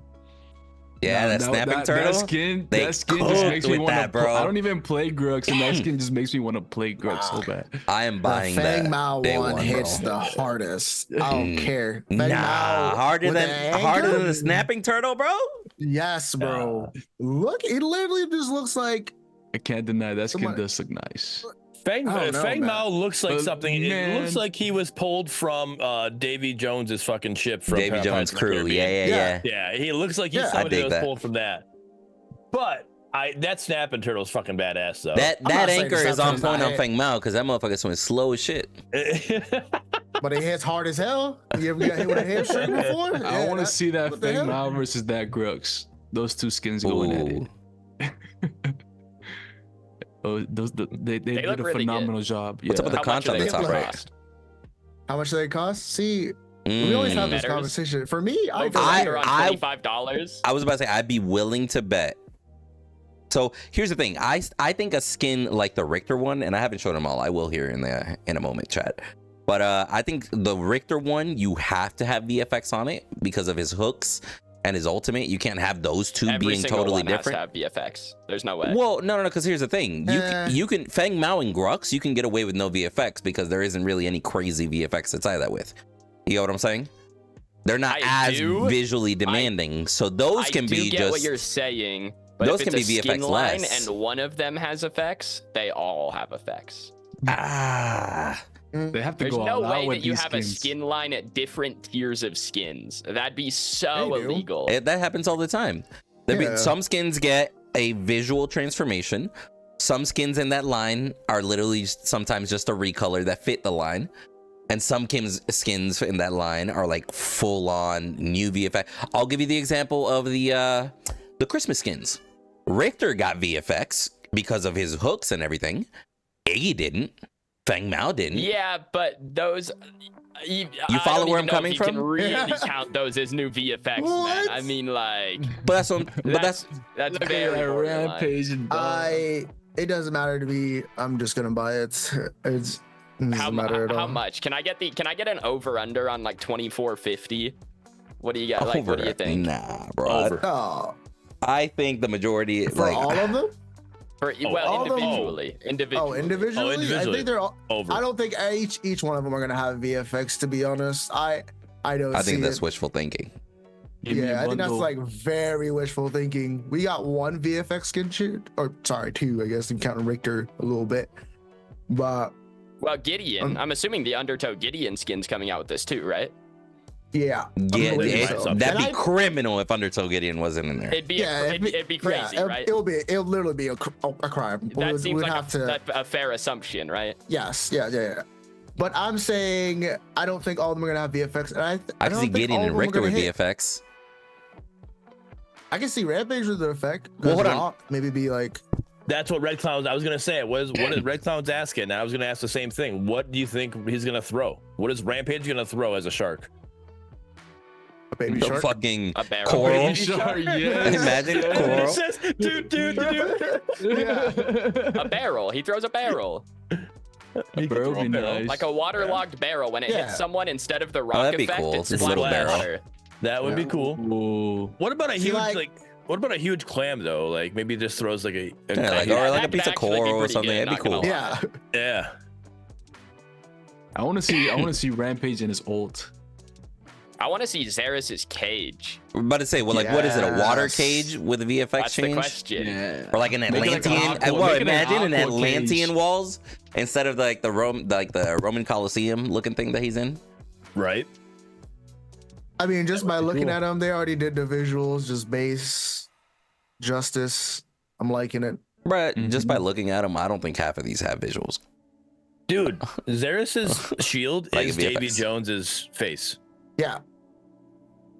Wait, it was like the I'll- tentacles. I'll- You're Caribbean. reaching a little bit. I'm not reaching. It is an octopus's face. Hey man, That's what- Yeah. I'm gonna be honest with I'm you. not reaching out. My dude's got an octopus with tentacles on his crotch. So I don't know if you peeped that part. I didn't peep that part. I Huh? wasn't looking there. I know where Why you're looking we- now. Yeah. Why Hey son, I saw the green window. gem and I see more green glowing eyes at the waistline. What do you want me to do, Brett? I don't see any glowing eyes at the waistline. my So- boy. You So trolling, bro. Pinzo, how do you add visual effects for Get a better monitor. Snapper Grux? Yeah. Like his pole, it shows the thing on the ground. You can make it like aqua, like make it look watery. You can splash A splashes pole can on the come up and ground? stuff like Think that. about like when he ults. When he Yeah, when he ults, slams. if it like made a little water geyser, right? And he glows when he ults, right? Why not make him just sopping fucking wet while he's ulting? What? Hey, yo. Oh, hey. I'm the Like sus one. when you right click people, instead of bleed, instead Like of that them comment bleeding, have them earlier. be- Grux have has them got that just wop, let Make him it get wetter. people He wet, got right? a wop. Have him just wet Wetter. people up when Just he right what? clicks. just They just when get Grux soaked. ults, it just makes a wop noise. That's all. It just wop. Oh, On Grux, man. you dash right click a Shinbi, soaked instantly. Okay. Oh, okay. Okay. So chat's bringing love up an idea. What about a wave animation? So when he pulls people, it's like a wave Yeah. is pulling you in. Yeah. Like a tide. Yeah. Yeah. I think there's more you can do. I think you have to get a little bit creative because again, I mean you're talking Paragon animation, so a lot of the animations themselves don't have big Yeah, it's just a hand being waved around animations or to whatever. them, Yeah. like smite abilities do, right? So I think you got to let it get a little bit creative, but I think they could do it. That Grussy making me wet.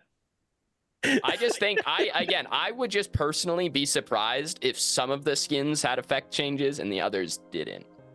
I guess it could just because it's a skin line. I like that's and again I might be the only one that thinks that. Yeah. Yeah, I think it's more of we should expect that only a few of them are going to have visual effects Yeah. just based off of what we saw on Christmas, based on what we saw after the fact. Like, it's just, we can So- expect maybe 1 or 2 skins at best to have VFX. I'll give him 2. I'll give, Yeah, I'll give him some 2. of them are going to be rare at a certain price point, and the other one are going to be like legendary. That's fair. You can't really release a bundle with 5 legendary skins because then you're going to have a $120 bundle. You know what I mean? Like, Good. Take my money. Not I mean, either chill way, out. they're taking my money. So, but there's no way they release a bundle with all of them tier 5 Do or you tier 4 think skins. they've talked about in the past lowering skin prices? Do you think that these new skins coming out will be taking that into account and be coming out at like a reduced rate? 1, I Uh, don't care. 2, I don't think okay. so. Okay, that's fair. Yeah. I think the because again, we don't really get a timeline on when we're getting these. So this could be the very first line of premiere skins that we get with that in mind, with the adjusted prices in mind, right? like maybe right now they're gathering feedback on just how the skins look, but who knows if 3 weeks from now or a month from now they release a poll and be like, yo, how much should this skin cost? You know, who knows? So $0 free. Put it on my account. Multiple choice. Pinzo, free pity. on Smite, they did the TMNT skins on Smite, right? Yeah. But it was just the 4 turtles, right? There was nothing else. No, there have been, well, it was the 4 turtles that were in the battle pass, and then they released a couple extras like Master Shredder and, Can't you get Shredder Splinter? and Yeah. Master Splinter are both Splinter, in the game. okay. Yeah. Dang it! All right, I was kind of hoping. Holy cow! All right, I was kind of hoping for the bad guys not to be in there, because seeing the snapping turtle Grux makes me think of Toka from TMNT, and then Raza. Like, we could get Toka Raza skins, and then you get like Kwang could be a Shredder skin. I think that'd be really cool if we get something like that. But if it's already been done on another MOBA, it's gonna be hard to do. They have Shredder, and they have the dude who's in a mech suit, the little brain guy in a mech suit. Krang. Krang, yes. Yep, the little brain in the stomach. So let me ask you guys, because somebody in chat is bringing this up. What if a 2-part question? Would it be okay if you could buy these with Amber, and would a ridiculous price like 100k Amber or some crazy shit like that be okay, or should something stay with premium currency? Let me bring that question up. Anything with VFX should stay with premium currency, but anything after that, they would have to like do the math where it's like an ungodly amount of time to play I don't to even get want Amber. to know how much Amber it would cost. Like, I'm okay with like 100. No, not even. I think 200k Amber would be fine for one of those skins, because look, how much do you have now? I have like 70k Amber, and I'm at 100k. yeah, like I don't think Amber is hard to come by. To be How much honest. Amber do you So the make? average like, on an person gets probably just Dumped. like 10,000 compared to Pinzo's 100,000. What Yeah, if that's what I'm saying though. What if you could do like a combo though, like in the sense of like you could use some Amber to make it a little cheaper. Like, you still have to put premium currency to it, but you could, like, instead of being a $25 skin, you could put X amount of Amber towards it, and now you could buy it for $15 or $20, whatever. So you can't get it for free, but you can use it as a discount. Use it as a discount. Yeah, you bring it down as a discount, you know, because I for work, cool. right? That's what I have with so IHG, right? It's a hotel thing, right? If you accumulate points for as much as you stay, but like, you might not have enough points to get the whole hotel room stay that for free, but you can use those points and plus cash, and then you could get stuff like that. So like, what if you did something like that instead? I think that'd be pretty cool if they could implement that, honestly. Or just give us a damn battle pass again. Yeah. That's just Season my pass. I don't idea. like battle pass. And make it Okay, 50 season levels. pass, sure. Make it 50 Yeah, levels. I'm just saying. a season pass, $25. You can get certain Undertow skins in there. I don't know, man. For like tier 1, like recolors, and maybe tier 2 skins, like, I understand free currency for those, but when you talk about changing models or changing effects and stuff like that, like, those are the skins that take time and money to make, and they have to recoup that money, right? Yeah. I mean, Agreed. in one form or another. Like, I think it'd be interesting if you could buy it with free currency, but There's no shot. I don't even think there's. skeptical. Is there a MOBA out there that you can use in-game currency to buy I skins? mean, League kind of, Yeah. but you have to You know, roll them out of Smite. chests, right? Yeah, you can do a Smite as well. Just So I mean, Well, they I can't buy get the cool skins with no. Yeah, it's favor just- and shit. You can buy even tier in 1s and League, tier like 2s. after a certain tier of skin, like after like a recolor, basically, it's like That's it. you better buy a nice chest, or you better, pay some money for it. right. And I get like that they need to make money, and that's what I'm saying. Like, you give the option. Like, I'm not saying it's going to be you Yeah, can only no, I use an X amount of understand. Amber. Like, you're not gonna. It's not like, all right, I have 30 I have 300,000 amber. All right, I'll just put all of it there. I'm gonna bring it down. It's only gonna cost me $1. No, you can only take off X amount. Like it's good. You can only discount it down to this much, and it's gonna. You still have to pay for that. And then even in that situation, let's say it was a $15. You have $25. You brought it down to $15. You still got to pay $50 premium currency. Well, you still got to pay a $25, to get that much to get enough platinum to do that. So you're still putting even more money into the game.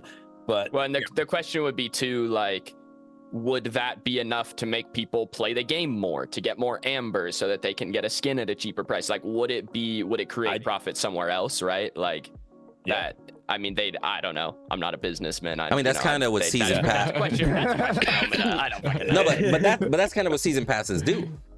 They incentivize the premium purchase. What a battle pass is for, yeah. Yeah, and then they also incentivize the grind of the time. It's like, hey, you get these skins at a discount of $20 for all of them, but you got to get to level 100 or whatever the hell they do level. Pay me $75 right now. Yeah, or you could pay it up front and. Yeah. Or you could pay quadruple the price for the skins to get them instantly, right? I mean, and which those options should still be there. They can always have two. They can do the same thing they do with the Affinity right now, and just have a free and a paid season pass, and then simply do it that way. I honestly don't have anything against the battle pass, like meta in video games. Like I don't think it does not bug me at all. No, as long as like you're getting something from it, like in a free version, I'm totally just okay with it. I'll be real. If these patches stay every 6 weeks, like these content patches, and if every season is gonna be like 5 content patches, I'm okay with a battle pass. If it's gonna last that fucking long, Right. I'm playing the game anyway, man. I might as well get some discounted skins, Yeah, that's worth, but then because it's semantics, but I think it's worth saying because like a Fortnite battle pass, like it's hard for me to, or even a Call of Duty battle pass, it's hard for me to grind all the way to level 100 and get everything, right? But you got to pay for it, right? Or you pay for a season battle pass, and then it's literally like you just like as long as you're playing, you're gonna get this at as long as you log in, like, you get it that day. You get that, like whenever you accumulate the pass, you get the season pass. I think the season pass is just more rewarding for the players that are actually still able to play there, but they're not able to play as like, hey, I can't no life this. Like I literally have a job in real life. When you say season pass, you mean you pay like $25 or $30 or whatever up front, and then every 6 weeks they give you a free skin for the next like 4 or 5 months, quote or whatever. unquote, okay. On the free. Yeah. I will say you're paying for the thing, but okay. I will say I understand. A battle pass is better for the company because they get a lot more game time and it incentivizes it, right? I will say with a season pass, I got plenty of season passes that I genuinely just log in that 1 week, claim my shit, and then don't touch the game again. And then get out. That's Paladins. For me, I get it's there. I just like it's rough to be that guy that like you're just not able to finish it. Like you want it, like it's like, but it's like you don't even if I did no life it, like it's I can't grind that much. Like I want to, and I play. This is literally the only game I play. Besides, I have been dabbling in some Paladins more recently because they had that 24-hour downtime, so it kind of re-sparked my interest into it. But like other than that, like this is the only game I've been playing. So like I do play this game a lot, but I'm like, there's times like I look at some of these people like I've been playing this game my 4 days that I play, and I'm at level 14 right now. Like, and like Pinzo just said he had 100,000 amber. I'm only at 34,000 amber. Well, I'm like a 70. The vast majority of that is from last season. Yeah, right? last season. I was over level here, 110 or whatever. I got a fuck ton. Right. Yeah. I'm saying like that's where I'm like that's what I'm saying. Like I don't have that. Like that's but that's my point. Like no, I'm not sitting here. I'm level 4. What level are you right now? Like what's your account level? 20 something. 20 something. Right. I'm level 14. So you're already scanned up to me. Like, well, I just can't put in the time like that. I didn't understand what you meant by season pass. I don't think that's a bad idea. Yeah. Now that I understand what you mean, I don't think that's bad. And Pizzle, was that 100K before or after August? Business wise, it's not the greatest. After? Okay, damn. I got bugged on the amber they gave us the day of Argus patch, so I actually ended up with like 10K extra. Wow, give it back. Good. Give it back. He's ready for the next 5 heroes. Yeah. All I know is there was a time for like 3 years where I still didn't play Smite, and I logged in every year at the end for the Odyssey event to pay $100 to get those skins. To get the tier 5. Oh my god. All I'm saying is, if they put out some good enough skins, I know there's people out there that will just come back just to buy some skins and be like, at least I have it. Moly. That sounds like a grind. I mean, you those spend are, $100. to be fair. You spend those $100 to skins get everything, bro. F6 is buying for $100 are $100 skins. And it's also not just one. When he says he's buying $100 skins, it's like 12 total. The Odyssey is you have to buy everything in the Odyssey to get the tier 5 skin. And everything in the Odyssey is like 10 or 12 other, tier 4 skins. And then you get the tier 5. So it's are these skins that come back to the game, or they're just limited edition? You can only get they never, the tier 5s are never obtainable again. Oh wow, yeah. So I see where the where the premium comes from then. There's some of those skins are just straight up the best skins in any game that I've ever played. Yeah, really. You guys are making me want to go check them out. I mean, legitimately, like if you don't know, if you want to know I'm a what skin guy, skins in Predecessor could look like someday, just go look up Smite tier 5 skins. All right, cool. Definitely. So on the talk of skins, we're gonna keep going on. Greystone Tiger Mask. What are we? I know F6. You got to game with this for a little bit. When it first dropped. Kev, you said you're a skin guy. I don't know if you played Greystone at all with the new skin. What are your guys' thoughts on this? I love that we didn't earn it, but they gave it to us. I think it was free. That's my thoughts. Yeah, it's a really nice free skin, honestly. As far as free skins go, I'm pretty happy with it. Yeah. I think it was a great move by them, because you saw the effort put out by the community trying to get those. This is the codes, right? You put out the recommended codes, whatever. Hey, you recommend somebody, and then they put in your code. Invites, yeah. And they said 50K to get the skin, and I think we got to like 32K. Right. It was so they 100K said, for the skin. Was it 100? Yeah, it was out pretty there. high. It was out there, bro. Oh, I think it's a little bit on the, like, one, it's good for them because, like, hey, they saw that we tried, and I think they also saw that their numbers were what they thought their goals were like, okay, this might have been a little high, little out there for them to really reach that. So well, the other thing was you could just walk into the Discord and get a thing, right? You didn't need you didn't have to have that thing. If you had to get referred, we would have hit it. I kind of assume we would have hit it. I would assume so as well, because I know I was handing those things out like freaking candy. Yeah. It got to a point, it's like anybody asked for it. I was like, people on Facebook, I need a code. All right, here you go. Oh, I need a code. People are still asking for it. People are still, yes, they are. I see people comment, go to their Discord, go to the Discord. Like, all right. Yeah. But the skin is great. They did a great job, and what I can do is I can say that I remember the skin on Fault, and the skin on Fault had a bug to the point to where his head was blue, like it was almost like all you saw was a blue screen for the head, and it was. They should put that into bug. Pred as a meme. Yeah, right. As just for like a day or something. Yeah. So I did notice the time that I did play, I only played one match with them with the skin, and I thought it didn't. I didn't see any bugs like that. No, there was no blue head. And I do prefer this background over the Narbesh one. So I think I figured it'd be a little bit more relevant. Yeah. It's really cool. Yeah. But I like the skin. I love how all of Greystone's skins, like his shield and his sword, they have that what's that flowing effect with everything. At least the ones that he has in game right now. Everything kind of like all that stuff is moving, so it kind of has a little added to it. I like that. Oh, is it like a different VFX or something like that, or like changing colors or whatever? Yeah, that blue on his shield just kind of flows up the shield or whatever, or maybe it flows down. I don't know, depends on what you look at it. So, but it's moving. Like a lava lamp. Yeah. Makes sense. That's probably my favorite thing about you just showed your age with that comment. Is the dragon turns red whenever he has his passive on. I just think that's so cool. Oh yeah, the last one, yeah. They should add that a lot more to other skins.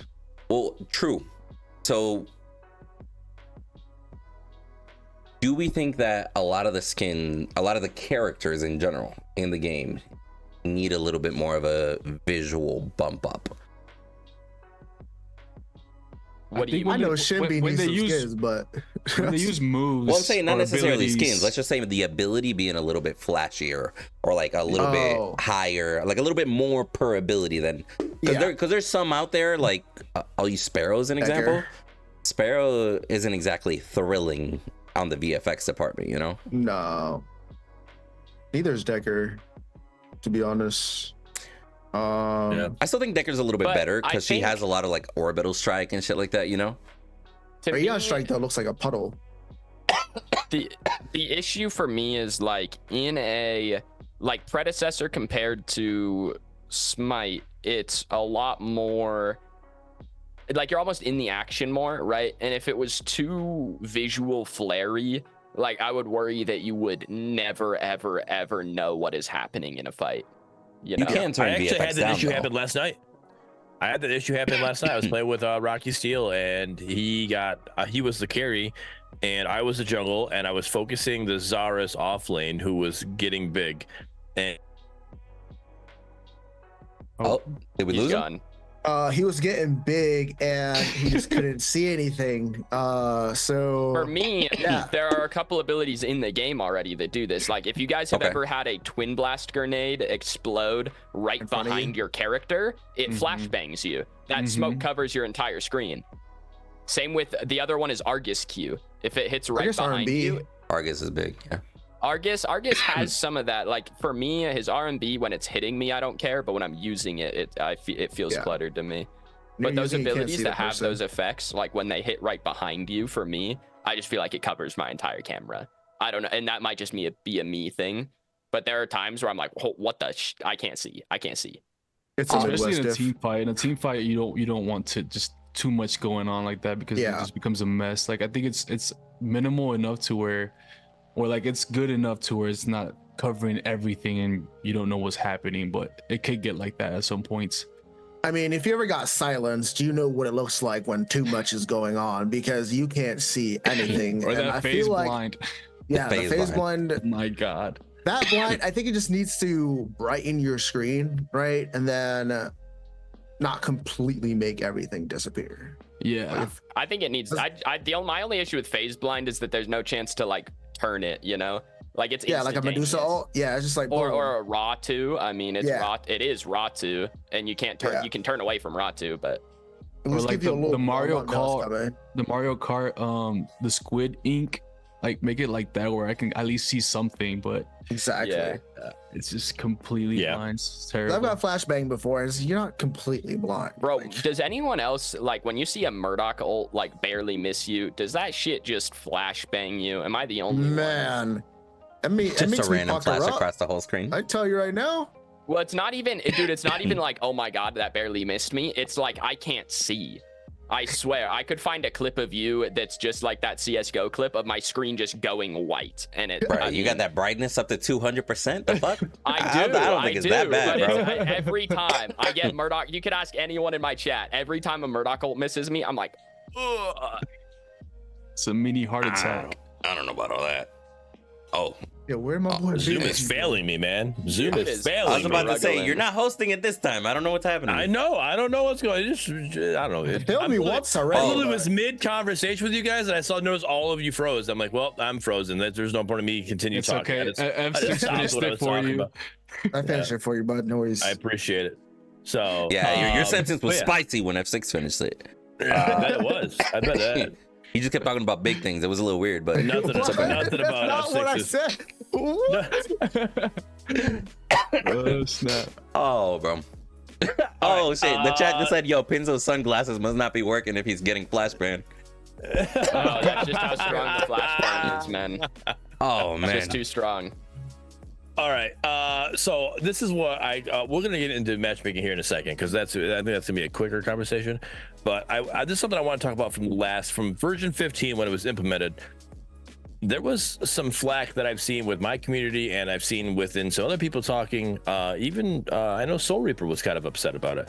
What are your guys' thoughts about their choices or lack thereof with balancing on these heroes, on some of these heroes who didn't get a balance or they did get a balance? All right, first of all, don't listen to a word that fucking Joey says ever, okay? Second of all, I'm assuming Joey is Soul Reaper? That's Soul Reaper. That's I was about to say, Joey, yours truly? I don't know him. I will never I don't know call him Joey, here. bro. His name is Joseph, okay? You're F6, bro. Don't even get me started. I'm just saying. You're You F6 don't, for no, life. that guy will.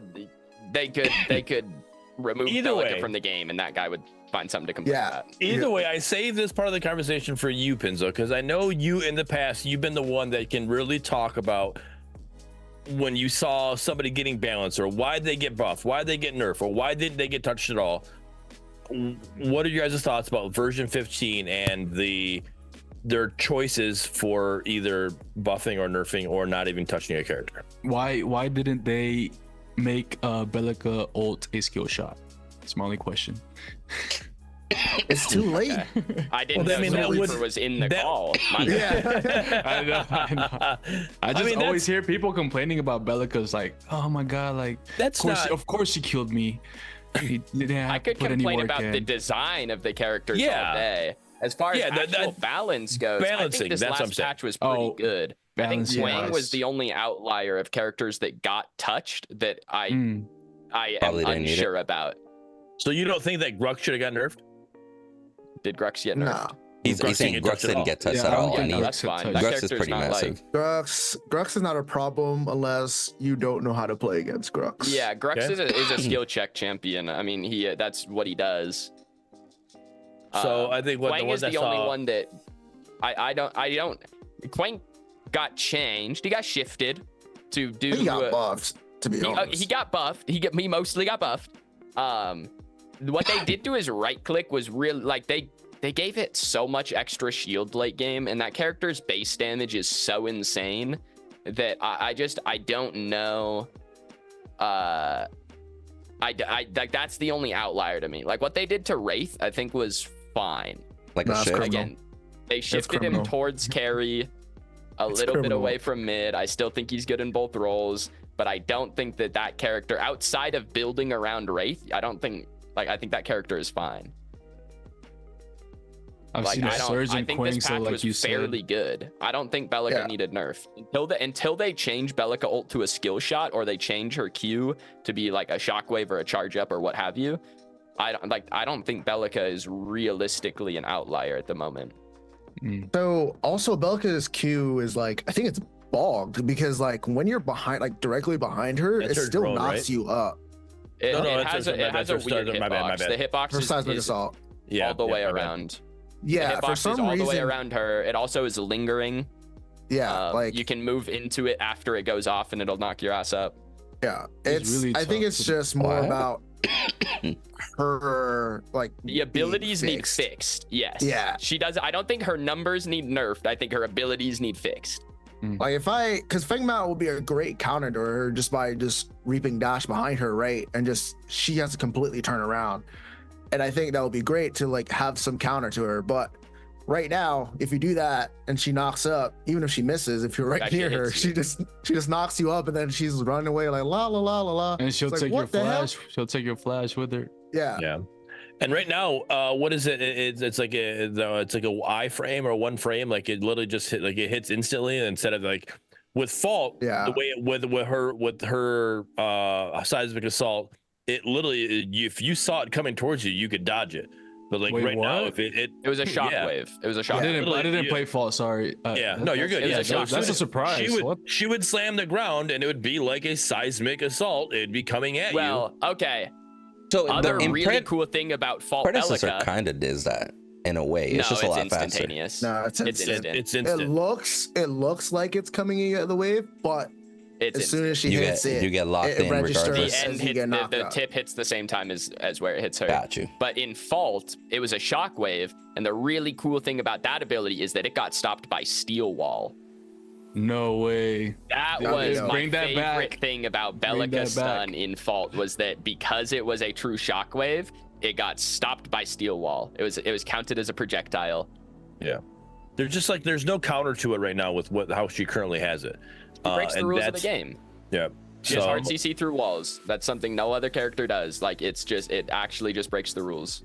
And something that I think would be cool with her drone instead of just being like a little laser shooter, would be like kind of like a pulsing like EMP almost, but that has like like you see that it's like pulsing and it's like taking mana from you or whatever as it's up. Like a visual effect that shows you that it's happening instead of just being sitting there. It has it. It's just Really not minimal. very visible. Yeah, the you visuals have on to, the like, video- They need to not make much. that better. Then they need to add some more lumens to that to make it look better. Because They also need to that's make- lackluster. on it. They should also make it to where abilities can take away like a tick. Like I think they should actually be health based, not like tick based off the drone, so you can use abilities on it. Yeah, I agree with that. I agree with that. Yeah. On the side of balance, Well, I mean, the other option for Bell Drone that everyone's talked about is make it lose HP when it shoots people. Yeah. That's Oh, also interesting. Give it Yeah, give that it like would 6 be total nice. health, but it loses HP when it shoots people. like self-destroy Yeah. itself, the more value you Yeah. get out So, of it. so that there's a maximum amount of value it can get, right? Mm-hmm. That would be Okay. definitely a nice implementation. It'd be interesting. Wait till 2025. We'll see. Yeah, seriously. 2026, we get non-lock-on Bellica Ultimate. Right? So we've been hearing you guys complain. Yeah. We took the lock Heard some on. community complaints about Bellica ult. We are all about our community. I can hear it now. Yeah, I saw again, like I said, I saw Soul Reaper's complaints about Bellica. I saw some people complain about Grux not getting touched like for the second patch in a row. I saw people wanting Chimera to be nerfed. I saw people wanting Greystone wanted to be nerfed.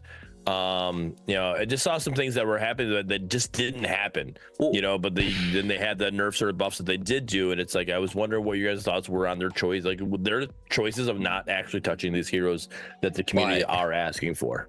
But what I'm hearing is people have issues with these solo laners getting big and not being able to stop them. That's what I'm hearing. It's people who can 1v5 is what people have issues with. Grux and Chimera, right? They 1v5.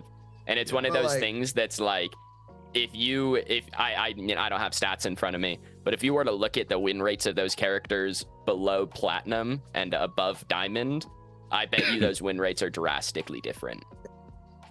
So like, You can see that. for when I play, Grux and Chimera aren't really a problem. It's more of like Feng Mao, right? Higher skill ceiling champions. Assassins. Yeah, like Feng Mao could literally 1v5 at a higher level, and it's ridiculous. I don't know why people worried about Kai and Grux, because they kind of you just kind of shut them down pretty easily. Yeah, it just all depends, I guess, on the skill level of these matches. I agree. I think and again, that's something, I mean, this is something that every video game ever has had to deal with, right? Is how do you balance characters around top end versus low end, right? Mm-hmm. I mean, a character like Grux and Chimera, I mean, Chimera is a fantastic example of just a character whose gameplay, like he plays the game for you, right? So in bronze, that's a character who a lot of people want to play, and he is pretty good because he plays the game for you. But in higher end, people understand how to play around Chimera a little more, right? Yeah. Like that's, it's like one of those things where that's kind do of the you same nerf this argument. character because he's too OP in bronze? I was about to say that's kind of the same argument as like Kalari stomping on like pubs on the lower end. You got I'm what I'm saying? glad you brought that up, Windu. Oh my! I'm glad you brought that up, bro. Windu. Here comes the Kalari. Oh my goodness! So, again, you guys know I'm a part of the Predecessor Gaming Facebook page. This person comes in and says they complain. They said they want the old Kalari back. They want the global alt. They want the not to be seen by visibility. The range of the hero. Like nearby people. The nearby people. They want. There was a bunch to it. I'm like, so what you want They is want a broken hero. Kalari. Yeah. They want broken. That's what you want. Is you want an OP broken hero. That's what you're asking for. No, it wasn't OP. It wasn't broken in Paragon. I'm like, the hero in Paragon had a 59% win rate, and it's like, oh, what? You want it to be lower than that? I'm like, and that's when I knew. That's when I knew I'm talking to somebody who doesn't know anything about balancing a game. I'm like, okay, I'm not. I quit having the conversation with that person. I'm like, what? That's my favorite part about the Reddit posts talking about how Argus has a 50% win rate. Argus, like for the first 3 days he was out, had like a 46% win rate. So the fact that he's above 50% after 1 week is insane. Says a lot. Yeah. I mean, his win rate has countercorrected climbed itself. like almost 5% in the last week. Yeah. I mean, And he it's still like hasn't okay, been out people long figured out how to enough. play the Even- character.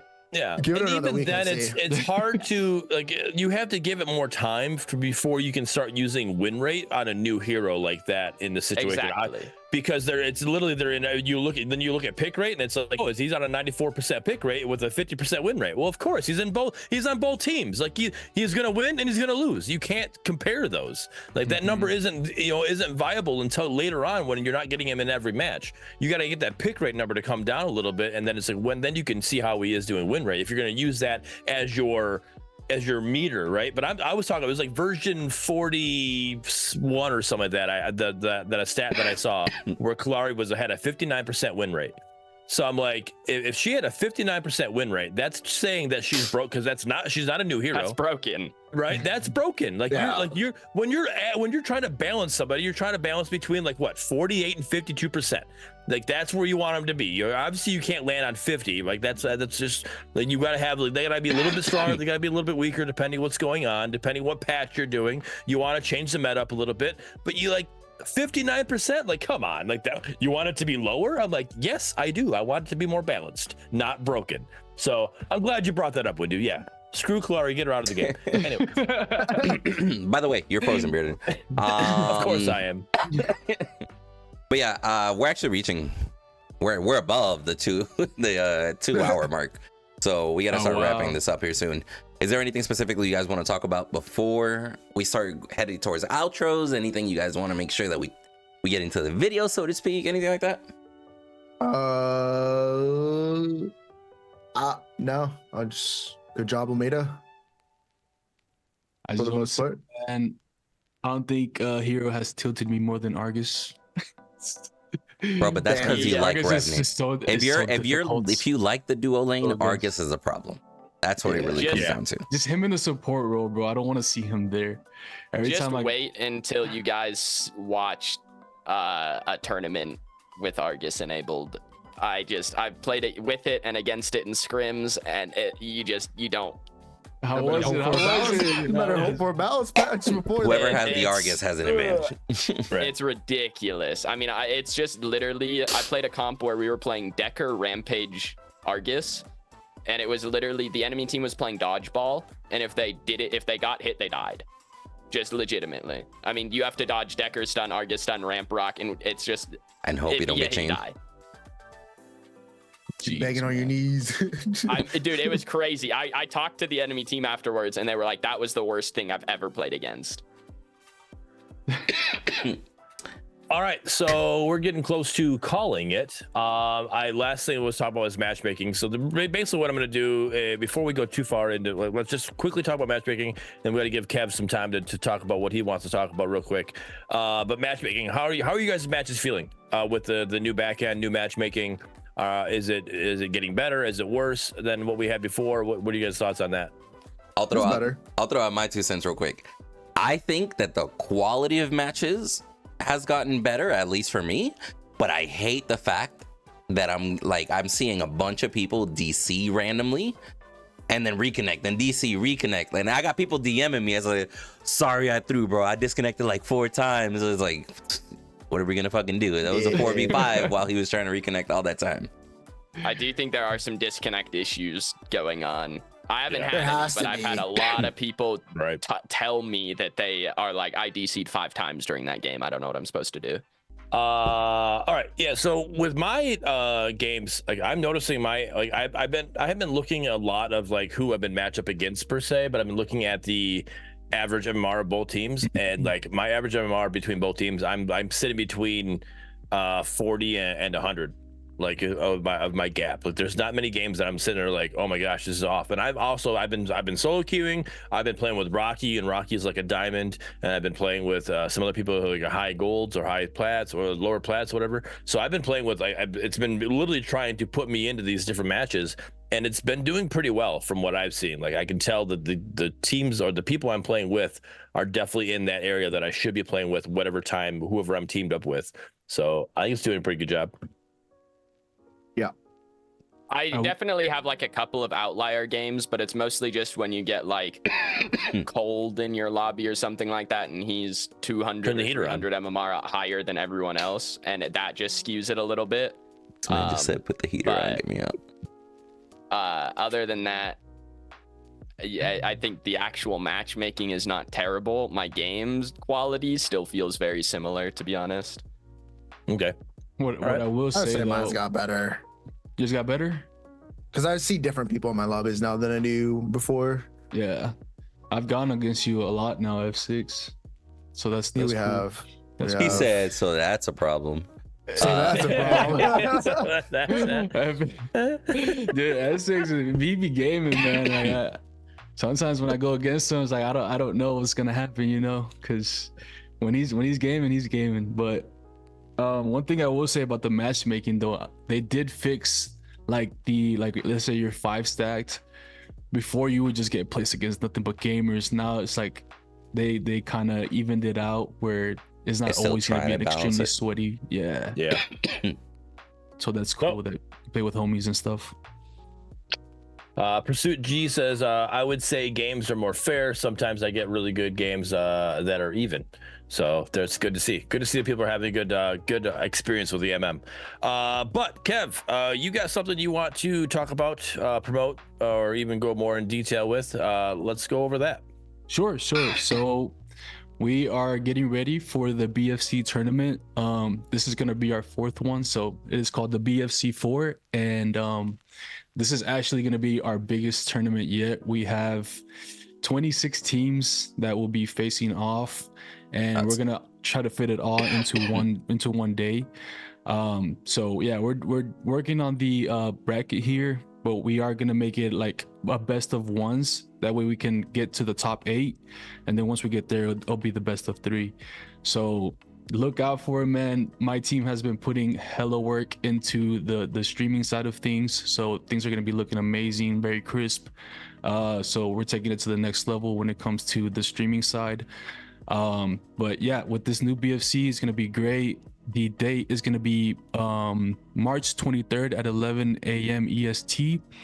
And then also the 26 captains, they will be drafting out of the player pool on March 19th.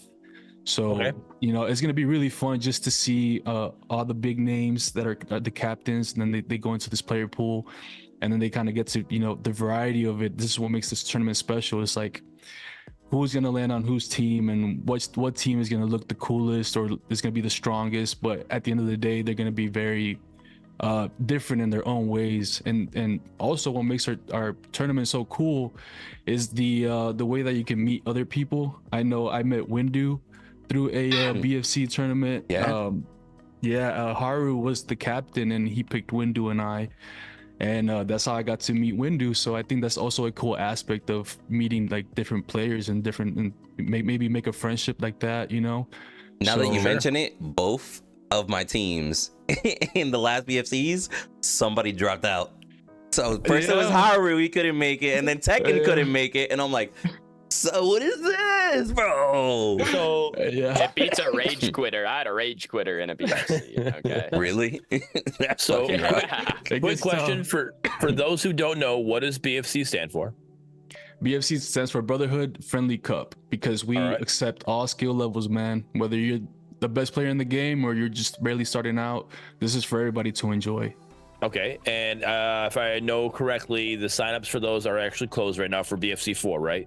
Correct. They had just closed on the 12th. Just closed on the 12th. All right, so we're a little late on that. But for cool people little thing. Who are interested, go ahead. I was gonna say, cool little thing for those of you that want to witness the draft process. Probably one of the best parts about the BFC that you can tune into is watching the draft, because it's like watching 12 people do a fantasy league draft with players that you know. So it'll be like, ooh, okay, I'm picking that one. And it's like, oh shit, oh, who's gonna pick up this person? Oh shit, like it's actually entertaining as hell to watch. But this is 26 people, right?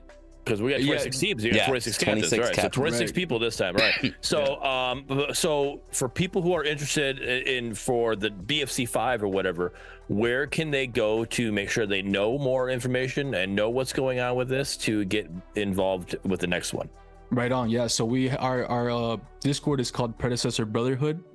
So you could definitely find we do have a link for it. So maybe we can drop it in the chat. But yeah, send it to me. Send it to me in the DMs, and I'll drop it in chat. Perfect. Yeah. So anybody is more than welcome to come. Like, we have a lot of different plans for the Discord in the future, whether it be customs or whether it be just learning about, you know, like great players giving you advice and stuff like that. We want to host a different school like type of a community of knowing what to build, how to play, you know, what characters are the meta. So we're working very hard on the Discord, and we want everybody, you know, to feel welcome. Okay. Do you have like a Twitter or anything like that? You guys have you guys post announcements that way or anything? We're still working on it, but yeah, it is coming very soon. We have our YouTube, but when it comes to the social media, we're still working on it. Okay. And I know Predecessor's Discord, they have a community news tab. You guys have anybody that's able to post there for people who are in the community that are using the Predecessor tab? They can look at community news and see when you guys post announcements there. Correct. I mean, yeah. Right now we have an announcements tab, and we're also posting in the Predecessor, the original Predecessor Discord. We be in the community tab, so definitely stay tuned for that. Yes, there you go. All right. I'm excited. You guys got me a little interested in it. I mean, obviously it's too late for me to sign up or whatever, but I'm definitely interested to see what you guys got going on. I like the format of what you guys are, how you're doing it. I'm so interested to see how that goes.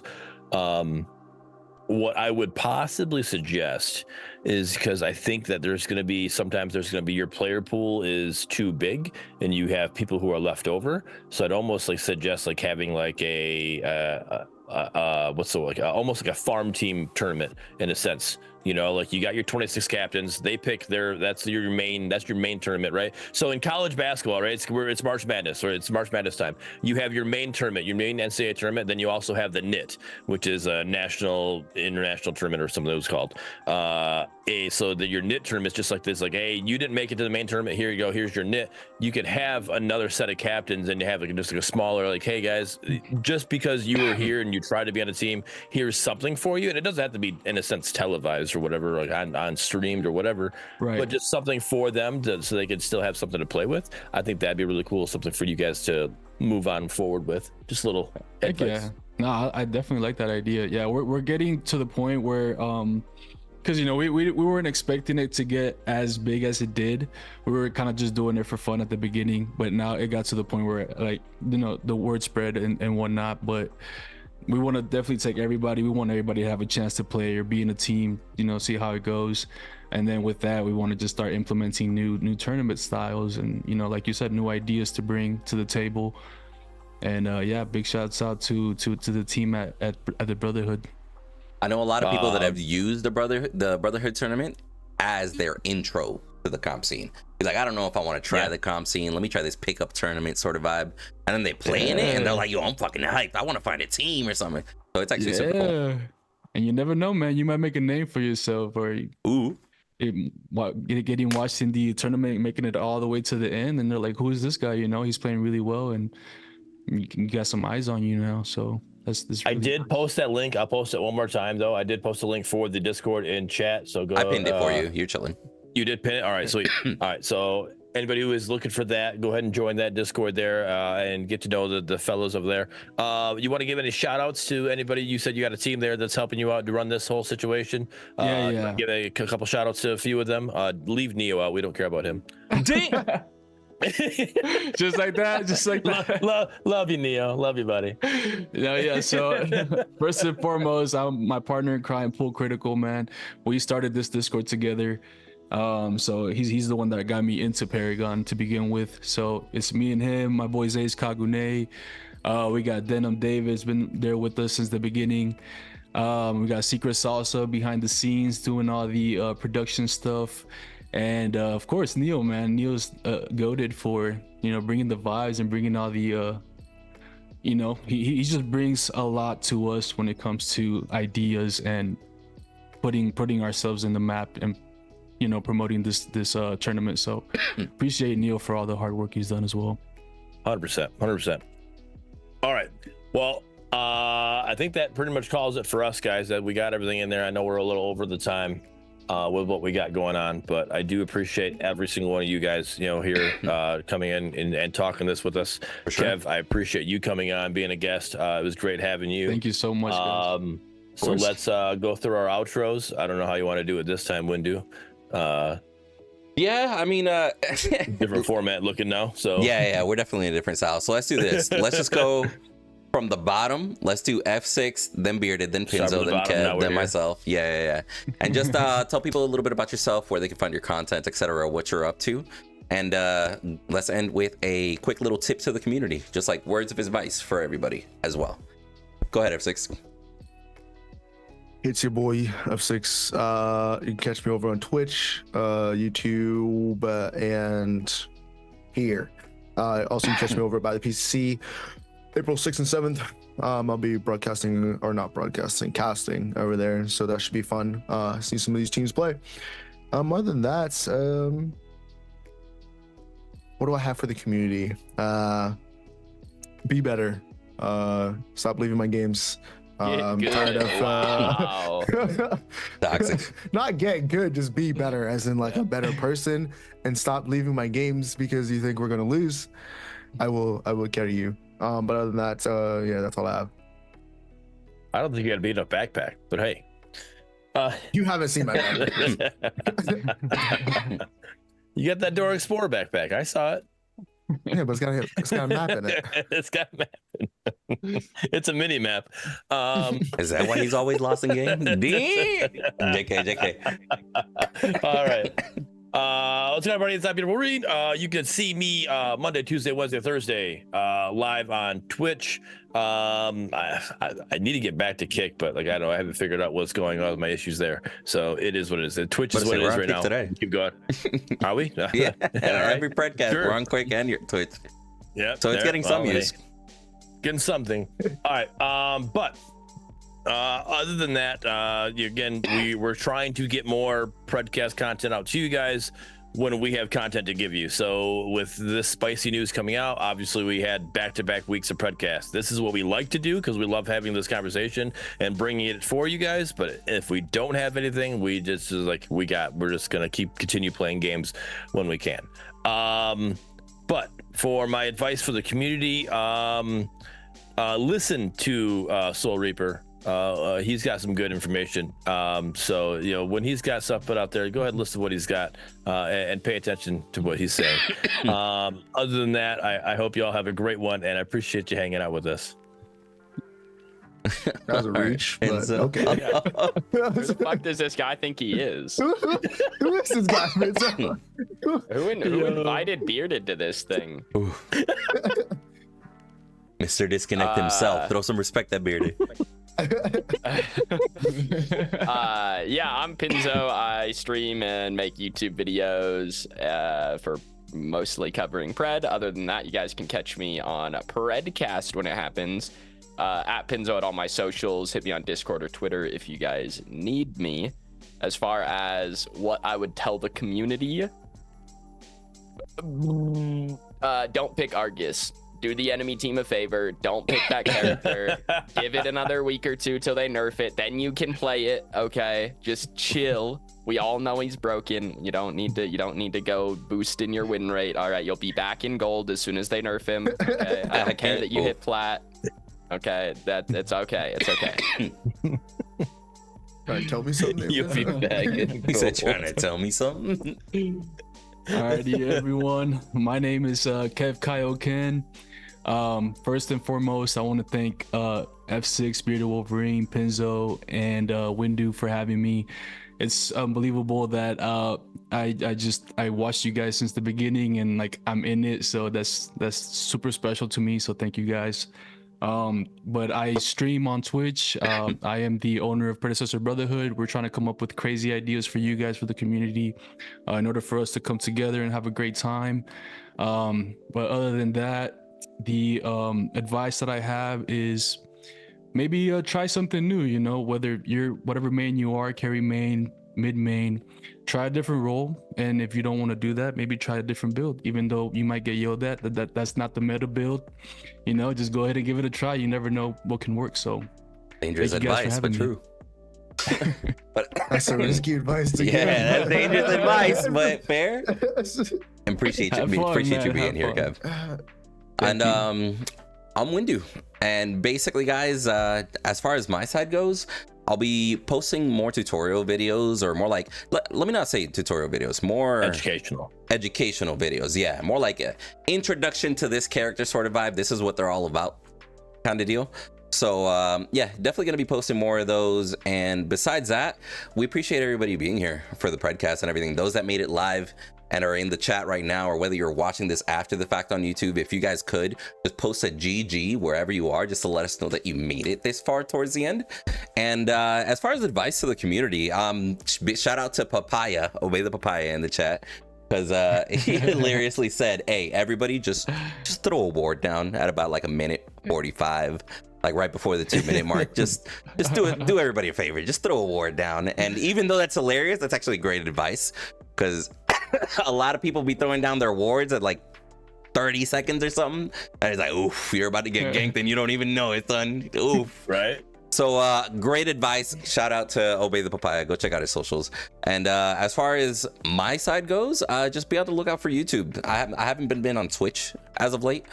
Gonna try and be a little bit more active there. Just got the Elgato prompter, so that's gonna kind of cool that I get to kind of engage without having to be like, can you guys see me off to the side?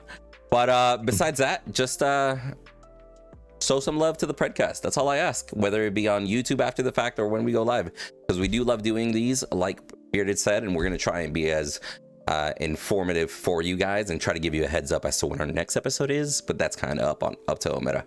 But as always, guys, much love. We appreciate y'all, and we'll catch y'all on the next one. Peace. Peace. Oosh.